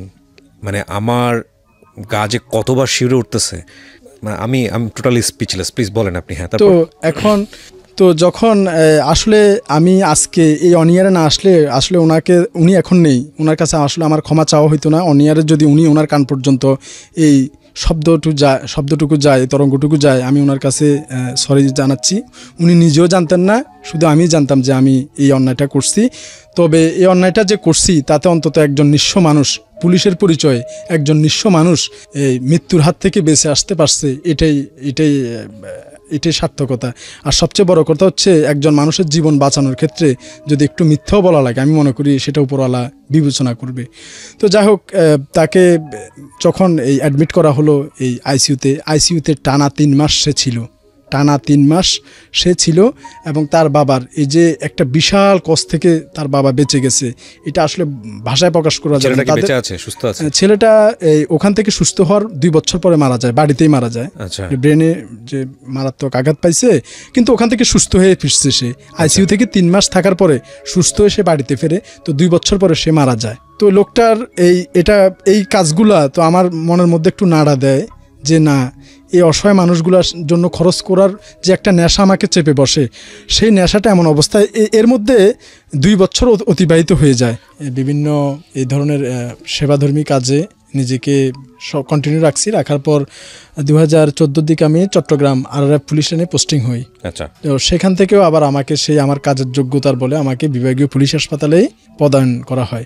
সেখানে তো 2015 দিকে হবে। তো আমার জন্য মেয়ে দেখা হচ্ছিল বিয়ের জন্য। অনেকগুলো মেয়ে দেখতেছে বাড়ি থেকে, আমার পছন্দ হচ্ছে না, ওনারা অনেকগুলো দেখতেছে। তো একটা মিললে একটা মিলে না, এরকম বিভিন্ন সমস্যা। তার উপরে আমার একটু ওই যে স্টাইলিশভাবে যেভাবে চলে না, সেরকম আমার চলাটা আসলে হচ্ছে না। সেটার কারণ হচ্ছে আমার এই চাকুরি জীবনের যে 2011 সালের ফেব্রুয়ারি থেকে যে আমি এই যে চ্যারিটি কাজের প্রতি আমার যে মন মানসিকতা এবং এই নিঃস্ব বেওয়ারিশদের প্রতি যে কাজের একটা নেশা আমাকে চেপে বসছে, সেই নেশাতে যে একটা বড় একটা অঙ্ক খরচ হয়, অ্যামাউন্ট আসলে মুখে বলতে গেলে কিন্তু সোজা, কিন্তু যখন আপনি বাস্তবে কাজ করতে যাবেন তখন কিন্তু অ্যামাউন্ট একটা বিশাল ফ্যাক্টর। আপনি যদি ইচ্ছা করেন চাইলেও অনেক কিছু করতে পারবেন না অর্থের কারণে।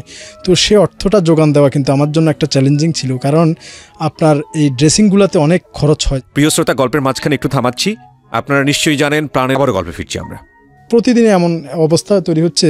তো আলহামদুলিল্লাহ, আল্লাহর কাছে লাখো শুক্রিয়া যে আমার মাথার উপর ছাতা হচ্ছে আমার আপন বড় ভাই আনোয়ার হোসেন। উনি নোয়াখালী জেলা পরিষদের সদস্য।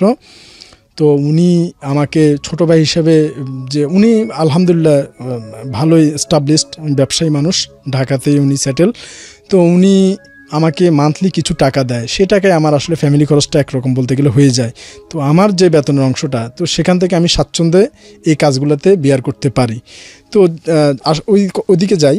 তো যখন আমি বিয়ে শাদির জন্য মেয়ে দেখা হচ্ছে, স্টাইলিশ জিনিস আমি আসলে পড়তে পারছি না, এই জন্য যে আমি মনে করি যে একটা গেঞ্জির দাম 1000 টাকা, ভালো একটা ব্র্যান্ডের গেঞ্জি 1000 টাকা দিয়ে কিনি, এই 1000 টাকা আমি 10টা ফতুয়া কিংবা 10টা টি-শার্ট পাবো ওই অসহায় পচে যাওয়া, পোকা খাওয়া ওই ম্যাগট কেসের মানুষগুলোর জন্য, যারা আমার দিকে তাকায় আছে। আমি কখন যাব, কখন তারা খাবার দিবে, তাদের খাবার দিব, তাদের মুখে হাসি ফুটবে, সেই মানুষগুলার এই খাবারটা বঞ্চিত হবে, সেই মানুষগুলা সেই পোশাকগুলো থেকে বঞ্চিত হবে। আমাকে কিন্তু এই কাজে 5 পয়সাও কিন্তু কেউ সহযোগিতা করে না। তো যখন আমার জন্য মেয়ে দেখতেছিল, তখন আমার ড্রেস আপও খুব একটা ভালো থাকতো না, তো ভালো পারফরমেন্স দেখাতে পারতাম না, এই জন্য হয়তো মেয়েরাই আমাকে পছন্দ করতো না বা তাদের গার্জিয়ানে আমাকে পছন্দ করতো না, আর আমারও তাদের পছন্দ হইতো না। এরকম একটা যখন এই কানেক্টেবলে যাচ্ছে, তখন আমি যে আমার ফার্মেসিটা যার কাছে বিক্রি করি, আমার ঘরের কাছ থেকে যে 2টা ফার্মেসির মধ্যে প্রথম যেটা, সেটা যার কাছে বিক্রি করি আজাদ ভাই। তো উনি আমাকে বলছে, ভাই তো আর কত এভাবে দেখবেন, তো আমার একটা খালাতো শালি আছে, চলেন আপনাকে দেখায় নিয়ে আসি। তো মেবি ঈদের 2-3 দিন পর হবে, বলবে যে আমি একটু শ্বশুর বাড়িতে বেড়াইতেও গেলাম আর আপনাকে একটু দেখাও নিয়ে আসলাম, 1 ঢিলে 2 পাখি হবে, চলেন যাই। তো আমি বলছি অনেকেই তো হলো, ঠিক আছে চলেন যাই। তো আমরা সেই 10টা-11টার দিকে রওনা করলাম। তো এটা হচ্ছে নোয়াখালী সুবর্ণচর এলাকায় ওনার শ্বশুর বাড়ি। ওনার ওখানে আমাকে মেয়েটা দেখাবে, আমাদের থানা থেকে আরও 1 থানা পরে।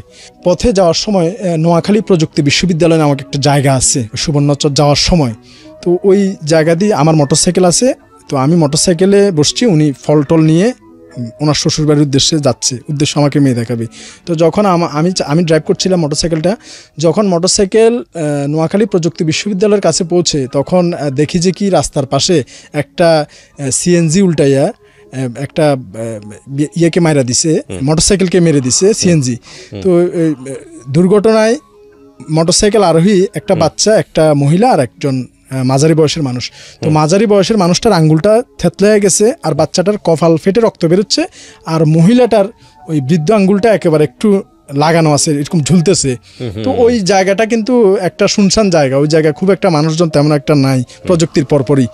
তো ওই রাস্তায় এরকম একটা দুর্ঘটনা, ওই যেও দুই একটা পাজারো গাড়ি, মাইক্রো কার, বাস আছে, খুব স্পিডে ট্রেনে যাচ্ছে, ফাঁকা রাস্তা, তো ওইখানে কেউ দাঁড়াচ্ছে না। তো চোখে পড়ার সাথে সাথে আমি ব্রেক করি, পাশে যাই, যা দেখি যে এই অবস্থা, খুব একটা বিশ্রী অবস্থা, রক্তারক্তি হয়ে আছে। তো আমি দ্রুত যাইয়া কি করি, ওই আমার সাদা গেঞ্জির উপর একটা কালো রঙের টি শার্ট গায়ে দেওয়া ছিল, বোতাম খুলে দিছি আর কি। উনি বলছে যে এইভাবে থাকেন, আপনাকে একটু ভালো লাগবে। তো আমি দ্রুত ওই কালো শার্টটা উপরে, শার্টটা টি শার্টটা নিয়ে ওই বাচ্চাটার মাথাটা বাঁধি, আর যে মহিলার আঙ্গুলটা ঝুলতেছিল, তো সেটা আমার যে মোটরসাইকেলের সামনে কিছু ন্যাকড়া থাকে মোছার জন্য, ওই ন্যাকড়াটা নিয়ে ওই মহিলা, হ্যাঁ, ওই মহিলার পাটা বাঁধি। তো এখন আমার সাথে যে আজাদ ভাই, উনি বলতেছে হয়েছে তো এবার চলেন না, কাজ তো শেষ আর কি। তো আমি বলছি যে ভাই, এই লোকগুলাকে হাসপাতাল পৌঁছানো পর্যন্ত আমি যাব না। তখন উনি বলছে ভাই এদিকে কিন্তু 3টা বেজে যাচ্ছে, ওনারা কিন্তু বসে আছে খাবার টাবার নিয়ে, আর আপনি একটা জায়গায় মেয়ে দেখবেন, ওদেরকে কথা দেওয়া হয়েছে, এটা কিন্তু ভাই ঠিক হচ্ছে না। আমি বলছি আপনি যান গা, আমি যাব না। যে এই জন্য যে এই লোকটা যদি আজকে আপনার ভাই হতো, আপনি কি মেয়ে দেখতে যেতে পারতেন এই জায়গায় এভাবে ফেলে? তো উনি আসলে আমার কথার কাছে এখন মনে মনে রাগ হলেও আর কি করবে, চুপ করে মুখ ভার করে দাঁড়ায় আছে। তো আমি সিএনজি ঠিক করে ওনাদেরকে একেবারে হাসপাতালে পৌঁছাইয়া সব কিছু কইরা, তারপরে তখন বিকাল 5টা বাজতেছে। তো উনি বলে ভাই দুপুরে দাওয়াত দিছে, মেয়েটি নিয়ে বসে আছে, সব কিছু খাবার টাবার রেডি, আর আপনি এখন এই দুপুর যেখানে 1টার কথা ছিল সেখানে এখন 5টা যেতে যেতে বাজবে 6টা।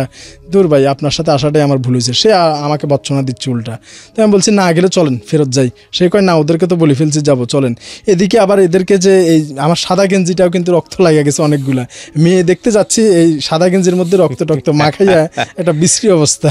তো যাই হোক, ওনার পিড়াপিড়িতে গেলাম। তো যাওয়ার পর ওনারা তো দেখে ভয় পাইছে যে কি ব্যাপার, কোথাও অ্যাক্সিডেন্ট করে আসলাম নাকি। তখন বলছি যে না, এরকম একটা দুর্ঘটনা ঘটছে, আমরা একটু সেভ করছিলাম, তাই ওই একটু রক্ত আমাদের গায়ে লেগে গেছে। তো মেয়ে নিয়ে আসছে, মেয়ে নিয়ে আসার পরে মেয়ে দেখলাম, ওনাদের আত্মীয় স্বজন আমাকে দেখলো, দেখার পরে ঠিক আছে মোটামুটি চলে, বিয়ে করার মতো উপযুক্ত। তো ওখানে বলছি ঠিক আছে, আমার থেকে কোনো সমস্যা নাই, আপনার যদি রাজি থাকেন তাহলে আমার ফ্যামিলির সাথে কথা বলতে পারেন। তো ওনারা বলছে ঠিক আছে। তো এরপরে ওনারা একটু কাচুমাচু করছে, ওনাদের আত্মীয় স্বজন সবার সাথে আলাপ করে বল যে পুলিশের কাছে মেয়ে দেওয়া ঠিক হবে না। তো এরকম ওনারা বলছিল যে, তারপরও ওই যেহেতু আমার ওই যে দোকানটা যিনি নিচ্ছে আজাদ ভাই, উনি বলছে ওই মেয়ের বাবাকে বলছে তারপর আপনাকে একবার ছেলেটা যেখানে চাকরি করে সেখানে একটু খোঁজখবর নেন না, না দিলে না দিবেন, কিন্তু অন্তত একটু যান না, সে যখন আসছে আপনারা একটু যান, যায় ওইখানে শেষ করে দেন। মেয়ের বাবা তার আত্মীয় স্বজন নিয়ে আমি যেখানে চাকরি করি বিভাগীয় পুলিশ হাসপাতাল, ওইখানে যায়। যাওয়ার পরে ওইখানকার যে তত্ত্বাবধায়ক পরিচালক স্যার রসুল স্যারের কাছে যখন ওনারা যায়, যাওয়ার পরে স্যার বলছে যে এ আমার আপন ছোট ভাই, এরপরে যদি আপনাদের কোনো কথা বলার থাকে তাহলে আমার সাথে বলেন।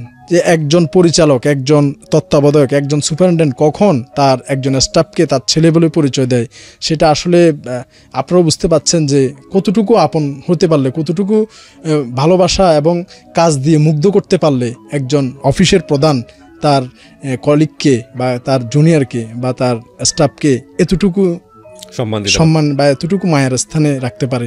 তো যাই হোক, ওনারা ওনার ব্যবহারে এবং ওনার কথাবার্তা আচরণে মুগ্ধ হয়ে পরে ওনারা রাজি হয় এবং বিয়েটা হয়। বিয়ে হওয়ার পরে তো আমার ওয়াইফের একটা আবদার ছিল, গ্রামের মেয়ে, কিন্তু তার একটা আবদার ছিল যে সে আমার সাথে একটু কক্সবাজার বেড়াতে যাবে। এটাকে যদি আপনারা হানিমুনও বলতে পারেন বা একটা বিয়ের প্রথম ট্যুরও বলতে পারেন, কিছু একটা বলতে পারেন। তো আমি আসলে সেটা এখনও করতে পারি নাই। আমার একটা 1.5 বছরের সন্তান আছে, আমি চাকরি করি, আমাদের 3 বছর, আমি 15 বছর চাকরি চলছে আমার, 3 বছর পর পর আমাদের একটা রিক্রিয়েশন ভাতা দেয় 15,000 টাকা, RRL বলা হয় এটাকে, ওইটা দেয় শুধু ভ্রমণ করার জন্য। তো আমি এটা অনেকবার পাইছি কিন্তু এখনও কাজে লাগাইতে পারি নাই। তো এখনও পর্যন্ত আমার ওয়াইফকে আমি নিয়ে কক্সবাজার তো দূরের কথা, এই আশপাশের কোথাও জেলা থেকে আমি ঘুরে নিয়ে আসতে পারি নাই। তো ও আমার উপর রাগ না, যে ও দেখতেছে আমি কি কাজ করতেছি। আজকে এই এখন আসল কথায় আসলাম, কেন আমি একটু স্মার্টনেস চলি না, সেটা হচ্ছে আজকে 10 বছর আমি কোনো নতুন শার্ট আমি কিনি নাই। এবং এটা আপনারা যদি যাচাই করতে চান, চট্টগ্রাম বিভাগীয় পুলিশ হাসপাতালের সমস্ত সিভিল স্টাফ, সমস্ত ডাক্তার, সমস্ত পুলিশ স্টাফ এবং আমার বাড়ির ফ্যামিলি মেম্বার এবং আত্মীয় স্বজন থেকে যদি আপনারা একটু জাস্টিফাই করেন, তাহলে আরও ক্লিয়ার পাবেন। 10 বছর আমার কোনো একটা নতুন শার্ট অথবা নতুন প্যান্ট নেই। আপনি প্রশ্ন করেন যে তাহলে তুমি চলো কিভাবে? আমার ইমিডিয়েট বড় ভাই, যেটা ইমিডিয়েট বড়, আমরা দুজনে সম্ভবত 1 বছরের বড় হব, ওর নাম হচ্ছে সুমন, বেলায়েত হোসেন সুমন, ও সোনাগাজী থানা আছে সাব ইন্সপেক্টর। সে তার ওয়াইফ জানে আমি চ্যারিটি কাজ করি, যে তাদের পুরনো কাপড়গুলো আমাকে দিয়ে দেয় যে আমি এগুলো অসহায়ের মধ্যে দিই। আসলে আমি অসহায়ের মধ্যে দিই না, ওইগুলো আমি নিজেই পরি। এবং এই সবচেয়ে বড় কথা হচ্ছে আমাকে আমার এই কাজগুলো যখন দৃষ্টিগোচর হয়, আমাদের মাননীয় কমিশনার স্যার যখন এটাকে একটু পরে বলছি, এটাকে যখন আনুষ্ঠানিকতা দেয়, তখন বিভিন্ন জায়গা থেকে আমাকে সম্মাননা দেওয়ার জন্য, যেমন চট্টগ্রাম ব্লাড ব্যাংক, তারপর চট্টগ্রাম আইনজীবী সমিতি, রেহানা খলিল ফাউন্ডেশন, সচেতন নাগরিক foundation, Chattogram range reserve force, এই সমস্ত জায়গা থেকে আমাকে সম্মাননা দেওয়ার জন্য, ক্রেস্ট দেওয়ার জন্য, ফুলের মালা দিয়ে বরণ করে কিছু বলার জন্য আমাকে তারা ইনভাইট করে। তো সেই সমস্ত জায়গায় আমার গায়ে দিয়ে যাওয়ার মতো একটা আমার কেনা ভালো শার্ট নেই। যে শার্টটা আমি পরে গেছি, সবগুলো জায়গায় একটা শার্ট পরে গেছি, সেই শার্টটা আমার সহকর্মী হান্নান, যে এখন যদি অনিয়ারে শুনে হয়তো ছেলেটা আমি জানি না কীভাবে নিবে, সে আমাকে অনেকদিন বলছে যে কখনও কিন্তু বললেন না এই কথাটা, কিন্তু তারপরেও আমি সিটিজি ব্লাড ব্যাংকেও এই কথাটা একবার বলে ফেলছি মনের আবেগে, সেকেন্ড আজকে এখানে বলছি। আমি সম্মাননা নিতে যে ক্রেস্ট দেবে আমাকে, সেই ক্রেস্টটাও নিতে গেছি আমি অন্য শার্ট পরে। তো আমি ইচ্ছা করলে 25 দিনে 25টা শার্ট গায়ে দেওয়ার মতো ক্ষমতা আমি রাখি, আমার যে বেতন এবং আমার যে সুযোগ সুবিধা। শুধু বেতন না, যদি মানবিকতার জায়গায় একটু ফাটল পড়ে, তাহলে এই কনস্টেবল কি করতে পারে, এই একজন পুলিশের কর্মকর্তা কি করতে পারে, এটা আপনাদের খুব ভালো করে আইডিয়া আছে। বাট তো হি ইজ আ সুপারম্যান। তো আমি এই আজ পর্যন্ত, আজকের এতক্ষণ পর্যন্ত, তো আমি এখানে একটা কথা বলে রাখি, আমি নতুনের মধ্যে পড়ছি। আমার বিয়ের সময় একটা শার্ট, একটা প্যান্ট, এক জোড়া জুতা, এটা আমি নতুনের মধ্যে পড়ছি। তাও সেটা আমার যে সহকর্মী যারা আছে তারা নিজেরা যে আমাকে নিয়ে দিছে, আমি নিতাম না। আমি পুরনগুলোর একটু ইস্ত্রি করে চালাই নিয়ে যেতে পারতাম, যে পাঞ্জাবি আর শেরওয়ানি তো ভাড়া করা, আর বাসায় আসি তো আমি আগেরগুলো পড়লে কেউ দেখতেছে না। আমি আমার শ্বশুরবাড়ি বা আত্মীয়স্বজন, শেরওয়ানি ভাড়া ছিল? জি, আমার শেরওয়ানিটা ভাড়া ছিল। বলেন ভাই। তো শেষে আমি কি করি, এই অবস্থায় যখন আমি চিন্তা করি যে আমি নতুন একটা শার্ট গায়ে দিব, আমি প্রথমে বলছি যে আমার একটা শার্টের দাম আমি 5টা ফতুয়া পাবো, আমার একটা ভালো প্যান্ট কিনতে 2000 টাকা খরচ যাবে। যদি আমি সেটা, আমাদের ওখানে ভালো ভালো টেইলার্স আছে, বস টেইলার্স আছে, এই যে ভালো ভালো বড় সাহেব, ছোট সাহেব, এই নামের অনেকগুলো ভালো ভালো টেইলার্স আছে। একটা ভালো প্যান্ট যদি আমি পরি 2000 টাকা যাবে, 2000 টাকা আমি 20টা লুঙ্গি পাবো। প্রতিদিন কিন্তু এই মানুষগুলো লুঙ্গি চেঞ্জ করতে হয়। তো এই কাজে কিন্তু আমাকে কেউ 5 টাকা দিয়ে সহযোগিতা করে না। তো আমি যখন দেখলাম যে প্রথম 2 বছর একাকি এরকম নিঃস্ব বেয়ারিশ অসহায় রুগীদের টানার পর, যখন দেখলাম যে আসলে রুগীর সংখ্যা তো বেড়ে যাচ্ছে, আর যখন ওই সজীব টিস্যুতে আসি, আমি লাল রঙের মাংস অথবা রক্ত যখন আমি খোঁজ পাই, ওই জায়গায় ঘষা মাজা করতে গেলে তখন রুগী কিন্তু চিৎকার চাচামি করে হাত পা ছুড়াছুড়ি করে। তো একার পক্ষে কিন্তু এটা করাও পসিবল হয়ে উঠতেছে না, আর অর্থ তো একটা বড় ফ্যাক্ট আছেই। তো সেই ক্ষেত্রে আমি কি করছি, আমার সমমনা এরকম কয়েকজনকে আমি ইনভাইট করি যে ভাই আসো আমার কাজটা একটু দেখো। তো তাদেরকে আমি নিজ খরচা নিয়ে যেতাম। মানে পুলিশেরই লোক? হ্যাঁ, অবশ্যই পুলিশের লোক, সিভিল কোনো অ্যাডজাস্ট নেই। তো তারাও পুলিশ পার্সন, মেডিকেল পার্সন, পুলিশের মেডিকেলের এমআই, মেডিকেল অ্যাসিস্ট্যান্ট। কারণ এই অন্য লোক নিয়ে আমার লাভ নেই। তো এখন তাদেরকে নিয়ে যাইতাম, যাই বলতাম যে ভাই তোমরা দেখো, কিচ্ছু করা লাগবে না। তো তাদেরকে কয়েকদিন দেখাতাম নিজের টাকায়, তাদেরকে আমি নাস্তা করাতাম, তাদের রিক্সা ভাড়া দিতাম, এবং তাদের মোটামুটি তাদের পিছে একটা বিয়ার করতাম আমি। এরা কি সবাই আপনার পজিশনের, মানে কনস্টেবল? হ্যাঁ, সবাই কনস্টেবল। তো তারা যখন এরকম আমার সাথে 1 মাস যায়, তখন চিন্তা করে যে লোকটা এই ভালো কাজটা করতেছে, সে আমার পিছেও খরচ করতেছে, আমাকে তার পয়সা নাস্তা করাচ্ছে, আমাকে তার পয়সায় সিএনজি ভাড়া দিচ্ছে, তা আমাকে নিয়ে সে এদিক সেদিক যাচ্ছে, আমি কিন্তু তাকে 1 টাকাও খরচ করতে দিই না। তখন আস্তে আস্তে তার মানবিকতাটা খুলতে থাকে যে এই লোকটা যদি এত টাকা খরচ করতে পারে, আমি কেন পারবো না। তখন সে আমার সাথে আস্তে আস্তে 100, 200, 300 এভাবে করতে করতে এখন মাস গেলে তারা অনেক সময় 2 থেকে 5,000 টাকা পর্যন্ত আমার হাতে তুলে দেয়, এবং সেই টাকাটা কিভাবে খরচ হচ্ছে তারা নিজের চোখে দেখতে পারতেছে। তাদের টাকা তারা নিজের হাতে খরচ করছে। তো তাদের একটা অংশ থাকে আর আমার একটা সিংহভাগ অংশ থাকে। তো আমাদের এই টাকাটা তো 1 জন 2 জন করে এরকম বাড়তে বাড়তে আমার টিমে এখন সদস্য সংখ্যা 10 জনে দাঁড়াইছে। কিছুদিন আগেও 7 জন ছিল, এখন 10 জন হয়েছে। তো এই 10 জনের টাকা এবং আমার টাকা, এই টাকার অঙ্কটা অ্যাডজাস্ট করে আমরা কাজগুলা করি। আমাদের কোথাও থেকে কোনো অনুদান বা সরকারি কোনো সহায়তা আমাদের কাছে নাই। তবে যখন নগরীতে চট্টগ্রাম পুরো নগরী যখন এই খবরটা ছড়ায় পড়ে, সব জায়গা থেকে প্রতিদিন ফোন আসতে থাকে। তো এই সামান্য টাকায় কিন্তু সবাই দিলে, আপনি একটা জিনিস দেখেন, যদি এরা আমাকে 2000 টাকা করে দেয়, 10 দুগুণা 20,000, আমি দিলাম 10,000, 30,000, 30,000-এ কিন্তু কাভার হচ্ছে না, প্রতিদিন রুগীর কল আসছে। তো আমি একটা বিপদে পড়ে গেছি যে না গেলেও আবার মানে কি ধরনের একটা অন্যরকম দেখা যাচ্ছে যে এতদিন করে এখন আর রেসপন্স করছি না। তো আমি একটা দ্বিধাদ্বন্দ্বে পড়ে আমি কি করছি, আমাদের গ্রান্ট কল্যাণ সবাই CMP police commissioner Mahbubur Rahman BPM PPM স্যারকে জানাই। আমি স্যার সম্পর্কে জানি, স্যার অত্যন্ত মানবিক একজন মানুষ। তো ওনার সাথে আমাদের আরও যে কর্মকর্তারা আছে, আমাদের ডিসি হেডকোয়ার্টার আমির জাফর স্যার, আমাদের অতিরিক্ত কমিশনার আমেনা বেগম স্যার, ওনারাও যথেষ্ট মানবিক চ্যারিটি কাজ করে। তো আমি চিন্তা করলাম যে না, এখন মোক্ষম সুযোগ কথা বলার, এখন যে স্যাররা আছে ওনারা অত্যন্ত মানবিক। তো আমি আমাদের কমিশনার স্যারকে সমস্ত অদ্যপান্ত খুলে বলি যে স্যার এরকম একটা সমস্যা হয়ে দাঁড়াচ্ছে, এখন কি করা যায়। তখন স্যার সেটার একটা সুন্দর মানবিক সমাধান করে দিয়েছেন যে এটা বাংলাদেশ পুলিশে প্রথম মানবিক ইউনিট, একটা নতুন ইউনিট সংযোজন করলো উনি। যে এই ইউনিটের কাজই হচ্ছে, আপনাকে আমি ইউনিটের একটা কাগজও আপনার হাতে দিছি, ইউনিটের কাজ হচ্ছে এই নিঃস্ব অসহায় বেওয়ারিশ মানুষকে চিকিৎসা সেবা, খাদ্য সেবা, বস্ত্র সেবা এবং আইনি সেবা এটা তাদেরকে দেওয়ার জন্য এই টিমটা কাজ করবে, এবং যে কোনো মারাত্মক দুর্যোগমূলক পরিস্থিতিও মোকাবেলা করার জন্য আমরা ঝাঁপিয়ে পড়বো। কত সালে করা হলো এটা? এটা 2019 সালের ডিসেম্বর মাসে আনুষ্ঠানিকভাবে স্বীকৃতি দেয়। জি, আনুষ্ঠানিকভাবে স্বীকৃতি দেয়। কিন্তু বিগত 10 বছর আমি এবং আমার টিম, প্রথম 2 বছর একা, পরের 7 বছর। শুরু করছেন কত সালে? আমি শুরু করছি 2011 সালের প্রথম দিকে। মানে আপনি টানা 10 বছর একা একা করেছেন, আর টিমের এই 10 জনকে নিয়ে করেছেন? হ্যাঁ, 10 জন আসছে 2 বছর পরে। 2 বছর এই ওনারা বদলি হয়নি কোথাও? হ্যাঁ, প্রথম যে 4-5 জন ছিল ওরা বদলি হওয়ার পরে অন্য 4-5 জন আসছে, এভাবে আর কি। আচ্ছা আচ্ছা আচ্ছা। তো এভাবে এখন পর্যন্ত 10 জনে আছে। তো 10 বছর টেনে নেওয়ার পরে পুলিশ ডিপার্টমেন্ট থেকে একটা স্বীকৃতি দেওয়া হলো। জি, এটাকে মানবিক পুলিশ ইউনিট স্বীকৃতি দিয়ে একটা নতুন ইউনিট খোলা হলো শুধুমাত্র অসহায় নিঃস্ব দুস্থ বেওয়ারিশদের জন্য। ওকে। তো এটা আসলে কার উদ্যোগে হয়েছে, কোন পুলিশ অফিসার উদ্যোগে? এটা আমাদের মাননীয় CMP police commissioner Mahbubur Rahman BPM PPM sir. Thank you sir.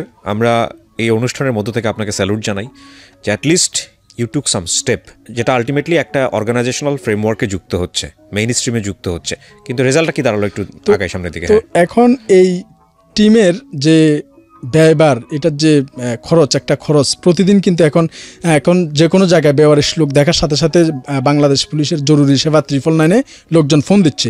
999 সাথে সাথে ইনফর্ম করছে নিকটস্থ থানাতে।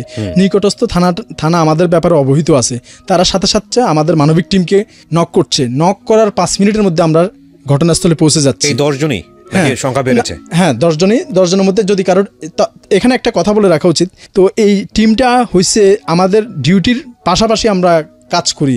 আমাদের যে পুলিশের যে কাজগুলা, রুটিন যে কাজগুলা, সেটা করার পর আমাদের যে বাকি অবসর সময়টা, সেটাই ইউনিটে এই সময়টা দেবে। তার মানে এটা না যে আমাদের সারাদিনের কাজ এটা না কিন্তু।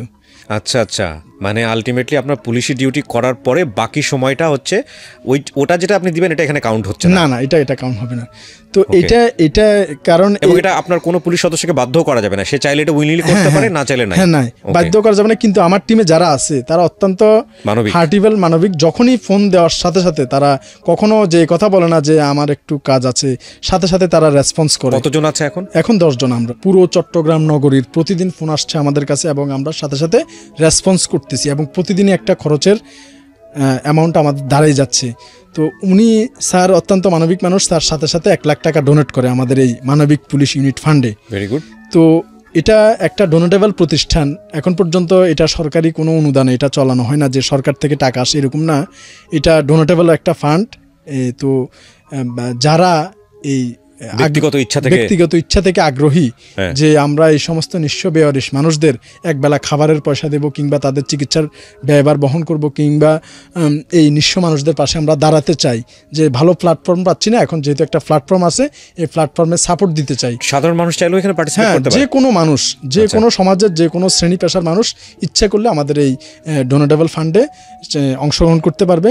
সেটা সশরীরে এসে হোক, বা কিংবা আমাদের কমিশনার স্যারের মাধ্যমে হোক, বা কিংবা আমাদের অবহিত করে আমাদের মাধ্যমে হোক, যে কোনোভাবে ইচ্ছা করলে সে আমাদের কাজের সাথে সম্পৃক্ত হতে পারে। তো যারা হেল্প করে তাদের তো একটা প্রশ্ন থেকেই থাকে যে তার হেল্পটা প্রপারলি ব্যয় করা হচ্ছে কিনা, সেক্ষেত্রে আপনারা কি করেন? সেক্ষেত্রে আমরা আমাদের যে নতুন একটা, আগে তো এটা আমরা গোপনে করতাম, কিন্তু এখন এটা যেহেতু একটা ইউনিট ঘোষণা হয়েছে, আমরা এটা আমাদের কাজের যে কাজটা হচ্ছে সেটার একটা ভিডিও আমরা রাখি আমাদের পেজের জন্য। তো ভিডিওটা রাখার দুটো উদ্দেশ্য।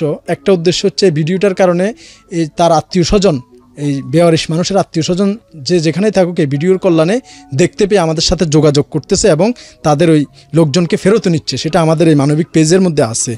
তো আরেকটা হচ্ছে আমাদের অফিসিয়াল কিছু দায়বদ্ধতা আছে, যেমন আপনি যদি আমাদের ফান্ডে 1 লাখ টাকা দান করেন, আপনার টাকাটা কিভাবে খরচ হইল সেটা আপনি এই ভিডিওগুলোর মাধ্যমে দেখতে পাবেন, যে কোথায় কোথায় আপনার টাকাটা ব্যয় হচ্ছে। আপনারা ভিডিওর মাধ্যমে এটা বলে দেন যে আপনার টাকা কি কেনা হলো এবং কোথায় খরচ করে হলো, সেটা আপনি নিজ চোখে এই ভিডিওর মাধ্যমে দেখতে পাবেন। এই ভিডিওর কমেন্ট সেকশনে গিয়ে দেখবেন যে আমি ডেসক্রিপশন, একটা হচ্ছে ইউটিউবে যদি আপনি দেখেন তাহলে দেখবেন যে ইউটিউবের ডেসক্রিপশন বক্সে ওনার যে আইডির কথা উনি বারবার বলছেন সেটা লিঙ্ক দেওয়া আছে।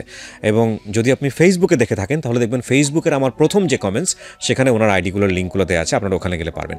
কিন্তু আপনাদের যেহেতু মানুষ সাহায্য করছে, সো একটা কালেকশন, এখনো পর্যন্ত আমাদের সাধারণ মানুষ সাহায্য তেমন আমাদের সেরকম ইয়ে হয় নাই, তবে আমাদের কমিশনার স্যারের 1 লাখ টাকাই এখনো পর্যন্ত ডোনেটেবল এখনো আসে নাই, কিন্তু আমি সবাইকে আহ্বান জানাবো সবাই এগিয়ে আসেন। কিন্তু এত জায়গা থেকে আপনাদেরকে মানে ওয়ার্ম রিসেপশন দেওয়া হলো, রিওয়ার্ড দেওয়া হচ্ছে, অথচ সাধারণ মানুষ এটা জানার পরেও এখানে পার্টিসিপেট করছে। এটাই হচ্ছে সবচেয়ে বড় বাস্তবতা, নির্মম বাস্তবতা, নিঠুর বাস্তবতা এবং স্তব্ধ করে দেওয়ার মতো কথা, যে শুধু ফেসবুকে বাহ খুব ভালো মাশাআল্লাহ চালায় যান, আছি পাশে থাকবো, এই কথাগুলোই শোভা পায়। কতগুলো চ্যানেলে রিপোর্ট হয়েছে এখন পর্যন্ত? এ পর্যন্ত যেমন আপনার মাধ্যমে আমি ধন্যবাদ দিতে চাই, আমি কিন্তু প্রচার বিমুখ, প্রচারে বিশ্বাস করি না। 10 বছর প্রচারের বাইরে ছিলাম, কিন্তু প্রচারের যে একটা কল্যাণ আছে সেই কল্যাণটা একটু বলবো। সেটা হচ্ছে এই প্রচারের কল্যাণেই আমার কাছে এখানে আমার যে প্রোফাইলে গেলে আপনারা দেখতে পারবেন আইডি কার্ড নিয়ে আসছে, নাম হচ্ছে হাওয়া বেগম, স্বামী কামরুজ্জামান। উনি ওনার স্ত্রীকে, মানসিক ভারসাম্যহীন স্ত্রীকে উনি ফেরত পাইছে। এটা আমাদের ওই যে মানবিক পেজে এবং আমার প্রোফাইলে দেওয়া আছে, আপনারা দেখতে পারেন। এরপরে নারায়ণগঞ্জ থেকে ওনার বোনের এই যে এরকম ছবি নিয়ে, আমাদের এই যে মানবিকের সবার ছবি নিয়ে নারায়ণগঞ্জ থেকে চলে আসছে আমাদের কাছে, সেই ছবিটাও কিন্তু আমাদের এখানে আছে। এরপরে গাজীপুর থেকে একজন আসছে, উনি ওনার সন্তানকে ফেরত নিছে। এইগুলো আমাদের মানবিক পেজে এবং আমাদের প্রোফাইলে গেলে আপনারা দেখতে পারবেন। তো এই যে প্রচারে যে তারা তাদের হারানো স্বজনদের খুঁজে পাচ্ছে, এজন্য প্রচারকে আমরা এখন অ্যাপ্রিসিয়েট করি। এটাতে মানুষজন আমাদেরকে সহযোগিতা করতে পারবে এবং হারানো স্বজনরাও তাদের রোগীকে খুঁজে পেতে সহায়তা করে। এখানে চাইলে সবাই কন্ট্রিবিউট করতে পারে, সবাই পার্টিসিপেট করতে পারে, সবাই হেল্প করতে পারে, এরকম বোধহয় ইনফরমেশন ছিল না, ছিল কি না? এখানে আসলে আমরা শুধু এটা বলছি যে আমাদের পাশে আপনারাও এগিয়ে আসেন। এটা যেহেতু আমরা একটা বাহিনীতে অন্তর্ভুক্ত, তো আমাদের কিছু লিমিটেশন থাকে, আমরা লিমিটেশন ফলো করতে পারি না। তো এখানে কেউ যদি স্বেচ্ছায় আমাদের কাছে আসে, আমাদের পাশে দাঁড়াতে চায়, সেটা আমরা অ্যাকসেপ্ট করব, কিন্তু আমাদের পক্ষ থেকে যে আমাদের কাছে আসেন এরকম আমরা কখনো বলার সুযোগ নাই। না, সুযোগ নাই আমাদের। আচ্ছা, 2 নম্বর যেটা, সেটা হচ্ছে যে যদি সাধারণ মানুষ এখানে হেল্প করেন তাহলে আপনাদের তো নিশ্চয়ই একটা জবাবদিহিতার জায়গা আছে যে কি পরিমাণ হেল্প এসছে বছর শেষে, সেটা কোথায় ব্যয় হচ্ছে। আমাদের আমরা মানবিক ইউনিটে আমরা রোস্টার মেনটেন করি, আমাদের আয় ব্যয়ের হিসাব আছে, আমাদের কত টাকা ডোনেট আসছে। ফেব্রুয়ারি থেকে আমরা আমাদের এই খাতা চালু করছি, কত টাকা কে কোথায় কখন ডোনেট করছে, তারিখ সময় সহ টাকার অ্যামাউন্ট, এবং আমাদের প্রতিদিন কোথায় কার পিছে কীভাবে কত টাকা খরচ হয়েছে, আমাদের আয় ব্যয়ের দুটা হিসাবেই খুব স্বচ্ছভাবে আমরা এটা। গভর্নিং বডি আছে যে ইনি হচ্ছেন সবচেয়ে বড়। আপনাকে অলরেডি আমি একটা দিছি, আমাদের যে কমিটির একটা দিছি। আপনি একটু বলেন, আমার কাছে তো এসেছে। আমাদের যে সভাপতি হচ্ছে ডিসি হেডকোয়ার্টার স্যার সিএমপির, তারপরে এডিসি স্যাররা আছে, এসি স্যাররা আছে, ইন্সপেক্টর স্যাররা আছে, এবং সর্বশেষ টিম লিডার হিসেবে আমিও আছি এই গভর্নিং বডিতে। তো এখানে অস্বচ্ছতা হওয়ার প্রশ্নই আসে না এখানে। বিউটিফুল।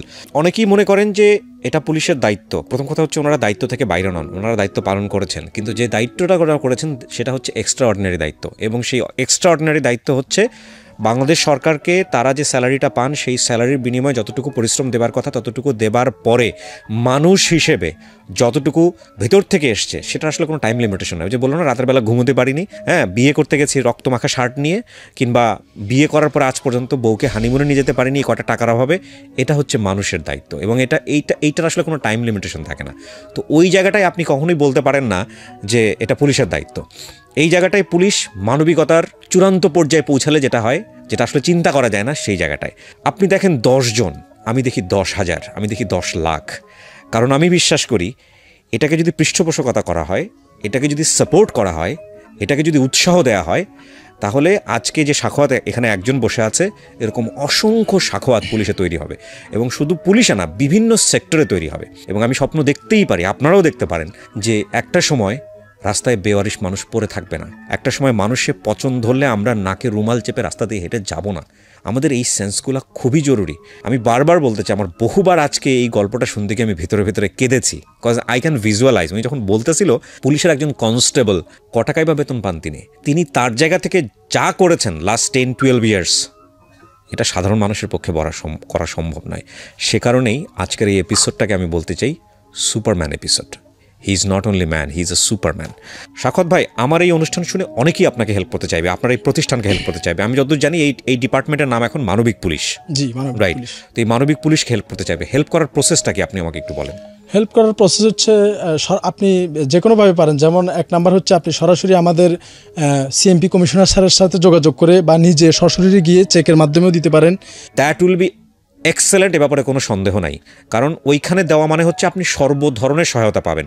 ওনারা যে কেসটা নিয়ে লড়েন সেখানে আইনি সহায়তা পাচ্ছেন, মেডিকেল সহায়তা পাচ্ছেন, এবং সব ধরনের সহযোগিতা পাচ্ছেন, যেটা অনেক সময় আমরা আমাদের জায়গা থেকে পারি না। সুতরাং এই জায়গাটায় হেল্প করা মানে হচ্ছে একটা বেস্ট হেল্প। সো আমি যেটা করতেছি, যেটা হলো যে ভিডিওর কোনাতে আপনারা যদি দেখেন, একবারে শুরু থেকে শেষ পর্যন্ত আমি বেশ কয়েকটা নাম্বার দিয়ে রেখেছি, যে নাম্বারটি শওকত ভাইয়ের কাছ থেকে নেওয়া। এই মুহূর্তে আমি মুখে উচ্চারণ করতে পারছি না, পরবর্তীতে ভিডিও শেষ হলে ওনার কাছ থেকে আমি নাম্বারগুলো নিয়ে নিব। এই মুহূর্তে যেহেতু উনি প্রিপারেশন নিয়ে রাখেননি, সুতরাং আমি ওনার মুখ থেকে নিতে পারছি না। এই প্রত্যেকটি নাম্বারের সাথে উনি কানেক্টেড থাকবেন, আপনারা নিজেরা ওনার সঙ্গে যোগাযোগ করবেন, করে যদি আপনারা হেল্প করতে চান করবেন। আর এছাড়া উনি যে প্রসেস বললো, এটা খুঁজে বের করা বাংলাদেশে কোনো ব্যাপারই না। তো আমাদের স্যার যেভাবে ইন্ডিকেশন দিছে বা দিক নির্দেশনা দিছে, আমরা সেভাবেই চলি। তো সেই দিক নির্দেশন অনুযায়ী এটাই প্রকাশ পায় যে এটা যেহেতু এখন ডোনেটেবল ফান্ড, এটা যেহেতু কোনো সরাসরি সরকারি টাকা এখানে ইনভলভ নয়, তো এখানে যদি সমাজের সচেতন যে কোনো মানুষ এই নিঃস্ব বেওয়ারিশ অসহায়দের পাশে, আমি মনে করি এখানে অংশগ্রহণ করা, সরাসরি অংশগ্রহণ করা। তো আপনি নিজে আমাদের প্রতিদিনের কাজগুলো আমাদের পেজে ভিডিওতে দেখতেও পারবেন, এবং জবাবদিহিতার স্কোপ আছে। যে কোনো সময় আপনি জানতে পারবেন যে আপনি মানে কোন সময় কত টাকা দিচ্ছেন, এবং সেটা কোন কাজে ব্যয় হয়েছে, এবং কিভাবে আমাদের খরচটা হয়েছে। আর আমাদের যেহেতু একটা গভর্নিং বডি আছে, তো এখানে আমরা মোটামুটি একটা স্বচ্ছতা এবং জবাবদিহিতার মধ্যে থাকি। আপনার এখন যে নাম্বারটা আছে, যেটা আপনি দিতে চাচ্ছিলেন এই মুহূর্তে, ওই নাম্বারটা আপনি বলতে পারবেন? আপনি চাইলে অনের একটু বলেন এটা। হ্যাঁ, প্লিজ। আমার মোবাইল নাম্বার হচ্ছে 01856094092। আরেকবার বলেন। 01856094092। আপনি এই যে নাম্বারটা দিলেন, এটা আপনার পার্সোনাল নাম্বার? জি, পার্সোনাল নাম্বার। এটাতে কিন্তু বিকাশ করা নেই। আপনি এই নাম্বারে আমাদের সাথে যোগাযোগ করলে, আমরা সবাই, আমার টিমের লোকজন কিন্তু আমরা একই ব্যারাকে থাকি। আচ্ছা। তো আমরা, আপনি টাকাটা কিভাবে দিবেন বা কোনভাবে দিবেন, কিভাবে দিবেন, আমরা আমাদের সিনিয়র স্যারদের সাথে আলাপ করে, আপনি না আসতে পারলে আপনার প্রতিনিধির থেকে আমরা গ্রহণ করব, বা আপনার টাকাটা আমরা বুঝে পাচ্ছি আমাদের সিনিয়র স্যার দ্বারা আপনাকে এনশিওর করাবো। এই ধরনের একটা প্রসেসিং মোটামুটি হবে। আপনি যোগাযোগ করলে আমরা আপনাকে এনশিওর প্রসিডিউর বলে দিব, প্রসিডিউরটা বলে দিতে পারবো। ওকে, তাহলে এই একটা নাম্বারই থাকলো আমার পুরো ইয়েতে। আমি ভিডিওতে একটা নাম্বারই দিলাম, বাট এখানে একটা সতর্কতা আছে। সেটা হচ্ছে আপনার এই নাম্বার আগামী কয়েক মাসের জন্য যে পরিমাণ ফোন আসবে, এখান থেকে আপনি আবার আমাকে বদদোয়া দিয়েন না যে ভাই আমি তো না, আসলে না, আমরা তো মানুষের সেবার জন্যই আছি। আসলে এখানে একটা কথা বলতে কি, আমি আমার জিবি ফান্ডে কিন্তু খুব একটা বেশি জোর দেওয়া যায় না। আমি 2বার টাকা তুলছি অসহায়দের জন্য। আমার কোথাও কিন্তু জমানো 5 টাকা নেই। আমার 15 বছর সার্ভিস জীবনে আমি কিন্তু কোথাও, আমার এখন যে ব্যাংক অ্যাকাউন্টটা আছে, স্যালারি অ্যাকাউন্ট, আসলে কি বলবো, আমার বেতনের পুরো টাকাটাই তো আসলে এভাবেই চলে যায়। আমার ভাই যেটা দেয় সেটা আমার ফ্যামিলি মেনটেন করি, আর আমার বেতনের টাকাটা এটা আমারও পিছনে চলে যায়। আর এই চ্যারিটি কাজ তো আছেই। আপনার ছেলে মেয়ে কয়জন? আমার একটা ছেলে, 1.5 বছর বয়স। আর আপনার ওয়াইফ আপনার এই কাজ নিয়ে কি বলে?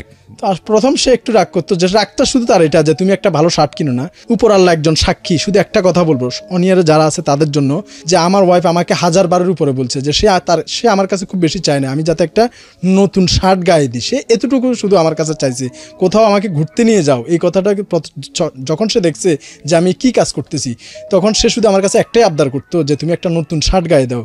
তো ঈদের দিন উপর আল্লাহ একজন সাক্ষী, আমি ঈদের দিন আজ পর্যন্ত একটা পাঞ্জাবি কিনি নাই। যদি এটা মিথ্যা কথা হয়ে থাকে তো এটা উপর আল্লাহ দেখতেছে যে এই আমি মিথ্যা কথা বলছি কিনা। শুধু এটা বলবো যে আপনি বিশ্বাস করেন আমি আজ পর্যন্ত 2010 থেকে 2020 সালের ঈদে কোনোদিন একটা পাঞ্জাবি কিনি নাই। শুধু এটাই বলবো, এটাই হচ্ছে মানবিকতা। আমি কাউকে উদাহরণ দিতে চাই না, আমি আমাকে দিয়ে উদাহরণ দেব যে আমি কি করতেছি। আমি আল্লাহর কাছ থেকে আমার লাভ অবশ্যই একটা লাভ আছে, সেটা হচ্ছে আমি বিশ্বাস করি মানুষের গড়ায়ু 60 বছর, আমার অলরেডি 32 শেষ আর 28 আছে।